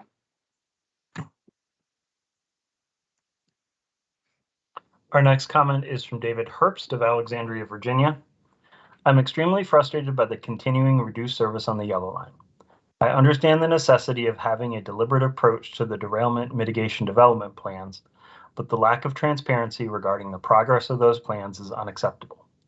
Additionally, I would like to know who or how many people will face consequences for allowing this situation to develop in the first place. I am certain there were one or more people at the root of this problem, either inside WMATA or outside the train manufacturer.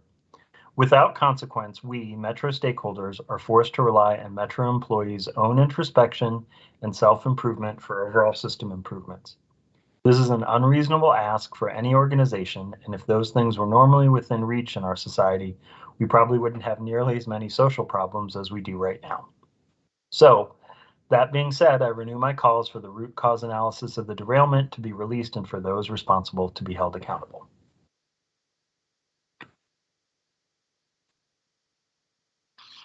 We have audio from Daniel Doyle, a Maryland resident. Hello, I'm leaving a message about the bad organization for the bus service in Montgomery County. Your major route here is the Beers Mill Road line. It's had these vestigial numbers and letters assigned to the buses, Q1 through 6. Apparently there's never been a Q3. I don't understand how these things are organized, okay? But there's sometimes a Q2, but only in the morning or late at night. And then the rest of it is Q4 and Q6, which you broke up the line a few years back, maybe 5, 6 years ago, at Wheaton, so that there's only a couple of buses, et cetera, et cetera. I want to know when you're going to have a public hearing where we can talk about these things with the people who make the decisions. You can reach me you could text me with a contact information to speak to somebody about what you're planning to do to try to fix the bus systems. But I need to hear, okay? My name is Daniel Doyle, D-O-Y-L-E. Please contact me. You could call me and then send me an email, or you could just text me, and I can return a phone call to a texted number. All right, thank you. Hello.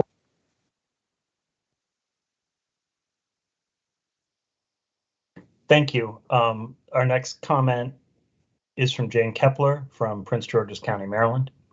Please extend the blue or green line to the National Harbor area. I just moved from the district to Friendly, Maryland, and even though by car I'm only 20 minutes further from my work in Federal Triangle, it takes me a full hour and a half longer to get there due to lack of reliable public transit. I'm very excited about the proposal to extend the blue line from Alexandria to National Harbor and feel that would be a very simple way to accommodate many people who are underserved by public transit in this area. In the meantime, please improve bus service down Indian Head Highway and the surrounding communities to metro stations and downtown DC.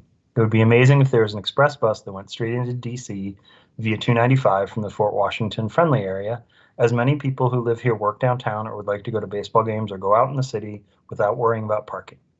A designated bus lane for regularly scheduled express buses would be perfect and would improve traffic congestion and decrease accidents. The next comments are from Stuart Saltz, representing Metro Now. Metro Now is committed to better transit, and we believe the short-term recovery and long-term economic prosperity of our region relies on safe, reliable, and efficient regional transit system with WMATA serving as the backbone. We thank the board for your service while urging better communications to the public. As such, we ask for answers for the following critical questions. What is the status of the regional bus network redesign project? How many 6000 series Metro rail cars will be in service by the end of May, and how many will remain out of service? When will the board hold a session on the impacts and options to address the fiscal cliff for operating expenses expected next budget cycle? Will you communicate to the public more information about the 7000 series investigation and the plan and timing for full return to service? The recent safety audit indicates serious problems with WMATA safety culture. How will WMATA address this? We look forward to your responses to our questions. Thank you. Our next comment is from EP. Again, due to time issues, we'll cut this off at 2 minutes. One, I hear more 6000 series cars are coming back. So great to hear, especially since those personally are my favorite. Great, they're going to green and yellow and potentially blue too, so I can see them much more often like in pre-COVID days. I wanted to ask, when said and done, even though there's a giant rail car shortage with the 7000 series suspended, can just the 6000 series be 8 cars? I ask because I have heard from y'all that crowds are starting to form again, and obviously a little bit of 8-car trains would alleviate that. The 2000 series and 3000 series being 6 cars is pretty normal and understandable with the shortage of rail cars, but the 6000 series I feel should be 8 cars if crowds are coming back, since they cover the whole platform, not 3/4 of it. I know too, before the derailment, they were almost all 8 cars, so definitely what a lot of people are used to when it comes to them. Since 182 out of 184 for passengers, 22 8-car trains, and 1 6-car, I'm sure would really ease them if all are back before or after the 7000 series issue. Next slide. I'm absolutely in favor of the idea of temporarily suspending people who commit heinous acts. A lot of people I realize say no simply because most of these people committing these acts are Black. As a man who is half Black, I realize that being racist isn't the intent of this ban. It is to keep innocent people, Black or white, safe and not in fear. I'm going to stop the comments there, and they'll be posted online. Thank you.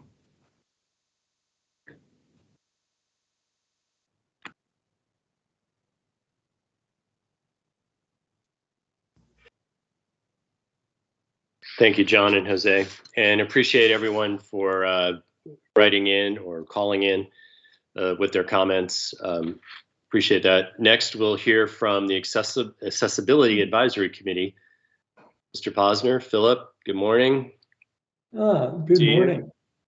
You're all dressed Yes. up today. You got a blazer on? You got a pin? Well, we're surviving Passover, Easter, Ramadan, and moving into May. So I thought I'd do a little bit of Ramadan for today. All right, the floor is yours. We've addressed several issues this month, starting with Waymap, which is the wayfinding application that was introduced last month. And we plan on participating in the mapping of 2 stations, one in Silver Spring and one in Braddock Road. We were supposed to start last week, but were deterred by the rain because it was an outdoor station. So that's been moved till next month, but we'll be working on that. We also had plans to test the accessibility of the new bus fare box technology. And once again, that was a very rainy day. April showers bring May flowers. So we've moved that out to next week. So we will be testing those boxes next week. We further spent a lot of time discussing safety, the mask mandate. And WMATA, as usual, has beaten us to it. They have taken our recommendation before we've made it. And it's clear that masks are very effective, not only in protecting the individual wearing the mask, but also everybody around them in the system. And while the federal court system has said a mandate is not legal, but certainly a recommendation is, and WMATA has moved forward with that recommendation, and we strongly support that. And we are helping to spend that through our community, that mask, mask, mask. Let's protect everyone. We further discussed and support the fare policy pilots, which are the continuation of the weekend and late night flat fares on bus and rail. The thing that was interesting, and one of the comments posted on the WMATA site, Mr. Wiedefeld stated that the public will pay a flat $2 fare on bus and rail, and seniors and people with disabilities will pay a $1 flat fare on weekends and late nights. And we think that's wonderful. We are hopeful in our discussions with staff that that will be extended to a flat fare for Metro Access during those periods and be used as a pilot to see if it was sustainable. And so we request that on weekends and late nights, the flat fare for Metro Access customers will be between $2 and $4, twice the $1 for seniors and people with disability, or twice the general public, whichever is easily understandable, because we really want understandable, and which is sustainable and accessible to the FTA. The last item that we discussed in length was recently several of the local jurisdictions were switching to free bus fares.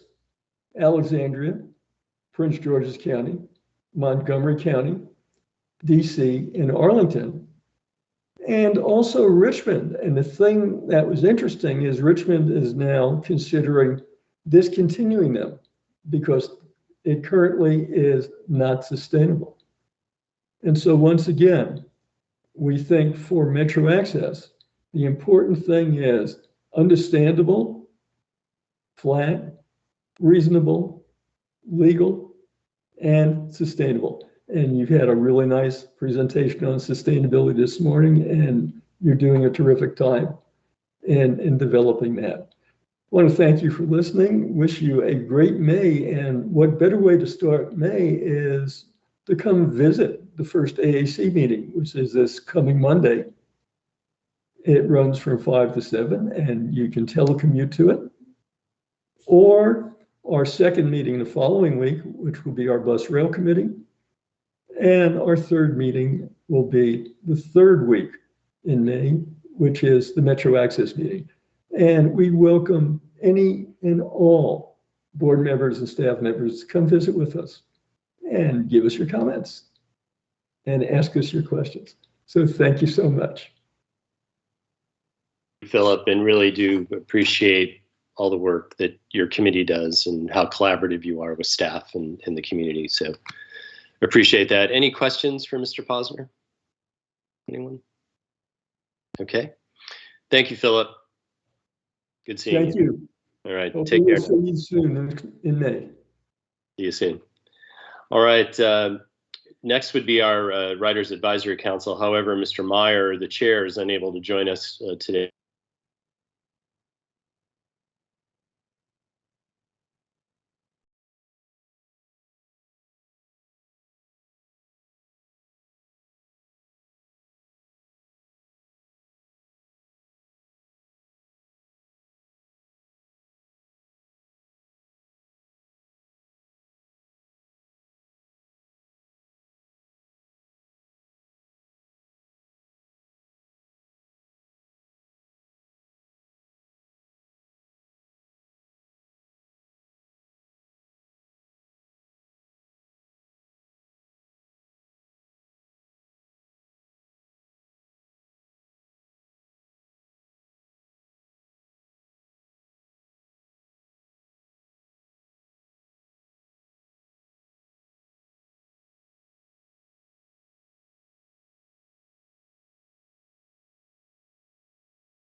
We know from surveys and public comments that the $2 late night fare and continued weekend flat fare are popular.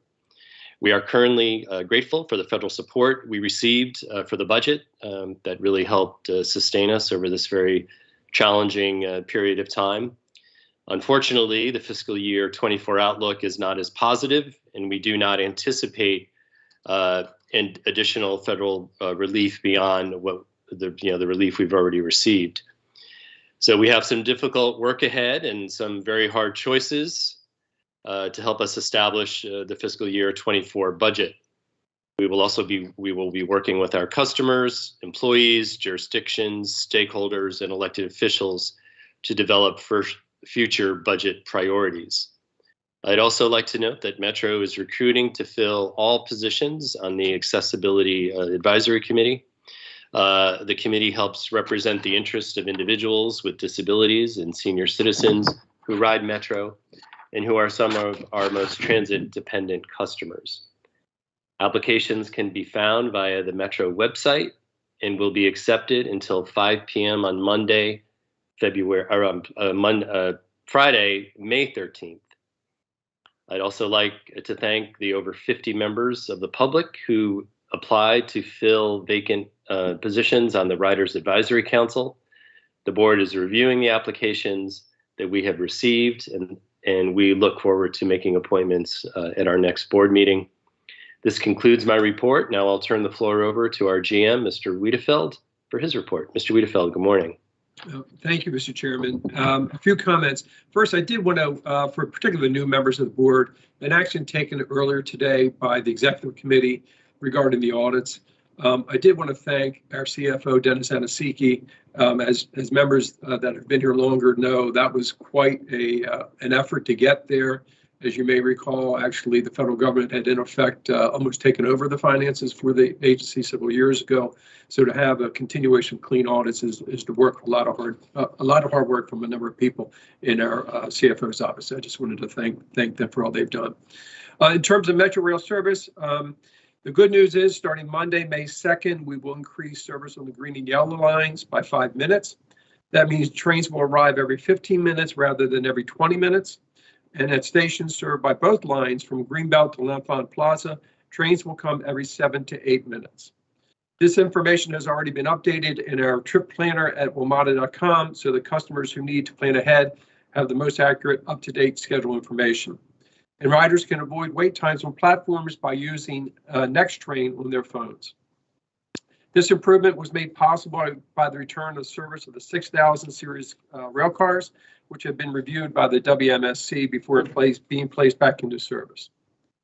With regards to the rest of the rail fleet, specifically the 7000 series rail cars, we are on schedule with the return to service plan that we outlined at last board meeting. All procedural documents have been submitted to the WMSC for review, and subject to their approval, we will next submit training documents. I'm also pleased to report the positive ridership news. Rail ridership is trending upwards with almost 230,000 riders a typical day this month. That's more than double the ridership of April of 2021. Mr. Wiedefeld, could you turn on your camera, please? I'm sorry, I apologize. Sorry, I apologize. I clicked it, but didn't double check it. Thank you. Bus ridership is also rising, averaging nearly 300,000 riders per day, a 60% increase from last April. For those who have been riding Metro and those just returning, we continue to do our part to keep riders safe. And for our customers, we know that means health and personal safety. While face masks are now optional, we have free masks available for those who want one, and encourage all of our customers to wear them on the system to help everyone stay safe. This kind of action is underway to keep our customers and employees safe. Under leadership of Metro Transit Police Chief Michael Anzalo, the department has developed a three-pillar approach for investing resources into the community: education, outreach, and enforcement. For the first pillar, education, MTPD is working to share safety initiatives with the community. This has been supported by the Transit Police Department's first civil executive position, the Director of Community Services Bureau, which has helped promote transit police initiatives through various communication channels. The second pillar, outreach, is just as important as MTPD continues to develop community partner relationships for essential service needs. This includes mental health crisis, outreach, as well as continued collaboration with local schools and youth. Lastly, the third pillar, enforcement, focuses on making data-driven decisions from crime stats and complaints received to direct our resources. We're taking a strategic approach by increasing patrols at selected rail stations and bus corridors where crime has increased, to ensure that police presence is visible, both to discourage criminal activities and to reassure riders. And we're also working in close coordination with the regional law enforcement agencies. Moving forward, MTPD will continue to protect our riders and engage with the community to establish new relationships and improve existing ones throughout the region. Finally, on the capital program update, as we move into the summer months, Metro has several major projects coming up that will significantly affect rail service. Over the past several years, both before and during the pandemic, we have successfully executed several major construction projects on tight timelines and within budget. Starting in May, work will begin on the final stations in the Metro's multi-year platform improvement project. When the work wraps up in September, 20 stations over 4 years will have received new, safer platforms and customer experience improvements like larger next train signs, upgraded security systems, and efficient LED lighting. Mr. Chairman, that concludes my remarks. Be glad to take any questions you may have. Okay, thank you, Mr. Wiedefeld. Are there any questions for the general manager? Dr. Lowe. Two questions. So the first is about our imminent return of additional 6,000 series cars to the yellow and green lines. That's going to be happening next week starting. Yes. So is that just like a one-time infusion that's happening in May, or will we be adding additional cars throughout May? It will be an initial infusion so we can get down to the 15-minute headways. And what we're doing is we get more cars. We basically are putting them into the system where we see crowding. So, okay. But we don't want to put a schedule out there because, again, we don't have the amount to do that. Yeah, it's always good to plan for flexibility. And so these cars, do we have an exact inventory number now in terms of like each 6,000 series car needs to be approved by WMSC to go back into service? Is that correct? Yes. Yes. And so do we have exact numbers in terms of like how many 6,000 series are out, like waiting still? Well, I can get that. I don't have that off the top of my head, but yes, we have that. And just remember what we're doing though, what's driving it isn't the WMSC. What drives it is the couplers. There was a coupler issue from several years ago that basically had to be addressed. So as we get those, and I think I mentioned, we get those parts literally from around the world. So it's hung up a little bit with that. But as we get those parts, we do the improvement, and then we give it to the MSC to make sure that they approve it. So that's sort of the timeline. That drives the timeline. Understood. Okay, so it'd be great to just get like the benchmark of like where we are as of May, which is imminent for that. But I mean, the progress it's awesome that we're going to be able to get those headways down on yellow and green per the comment that we just got during the public comment. Okay, and then in terms of the ongoing root cause investigation, no new information for this board meeting, and that's in the the NTSB is the lead on that. So yes, yeah. And all that has to come through them. We are Understood. Not allowed to present any information on that. Okay, great, thanks. Okay. Any other questions for the general manager? Okay, seeing none. Thank you, Paul. Appreciate it. Thank you. Next, we'll go to reports by the jurisdictions. NVTC. Actually, Matt, I'll just go ahead and turn it over to you. Do you have anything you want to highlight there? No, I don't think so. The Metro Committee just met recently, and we did have a discussion on a number of topics, including the blue-orange silver study. And I expect that there'll be some feedback coming from the Virginia jurisdictions on that. Yeah. And we're still waiting. As you know, Richmond is still trying to work through its budget. So some issues important to transit and transportation in general are still outstanding. So we're waiting to hear about that. All right. Next, we'll turn to the District of Columbia. Ms. Babers, good morning. Good morning, Chair. Thank you. So I just wanted to highlight for the public that the DC circulator and the DC streetcar, the mask requirement is now optional. However, for our for-hire vehicles and our rideshare vehicles, the mask requirement is still mandated. So since there's two different things, I just want to make sure the public understands that. Tracy, do you have anything?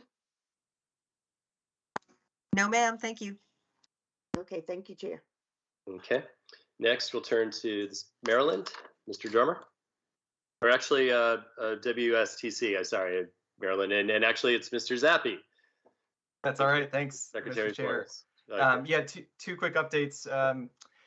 First, earlier this week, I testified on WMATA's behalf at the Montgomery County Council Transportation and Environment Committee alongside Charlie Scott and Metro staff. The council members were particularly interested in how we can provide safe, reliable, frequent service to better serve and to grow ridership and the prioritization of WMATA's joint development projects in Montgomery County. And we really appreciate their continued support. Secondly, the other update I have is that we have a new commissioner on the Washington Suburban Transit Commission. Ray Briscuso has been appointed to serve as the governor's appointee on the commission, and he'll serve as the principal director for WMATA when that seat cycles to Montgomery County next year. So that's all I have. Thanks. Okay, thank you. And last, the federal government, Ms. Klein. We have no report this month. Thank you, Mr. Chairman. All right, thank you. So with no further business to come before the board, we'll stand adjourned and we will move to executive session.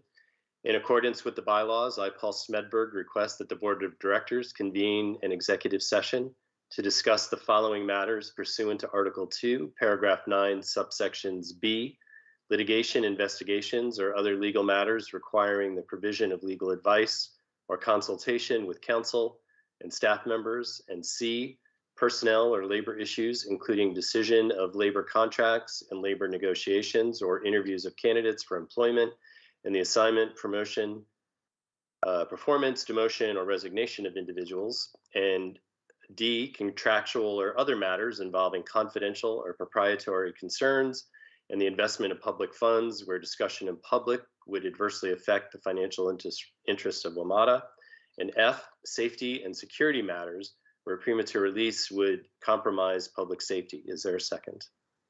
Second. Seconded by Ms. Babers. All in favor? Aye. Any opposed? The ayes have it. Thank you very much. Thank you all for joining us today.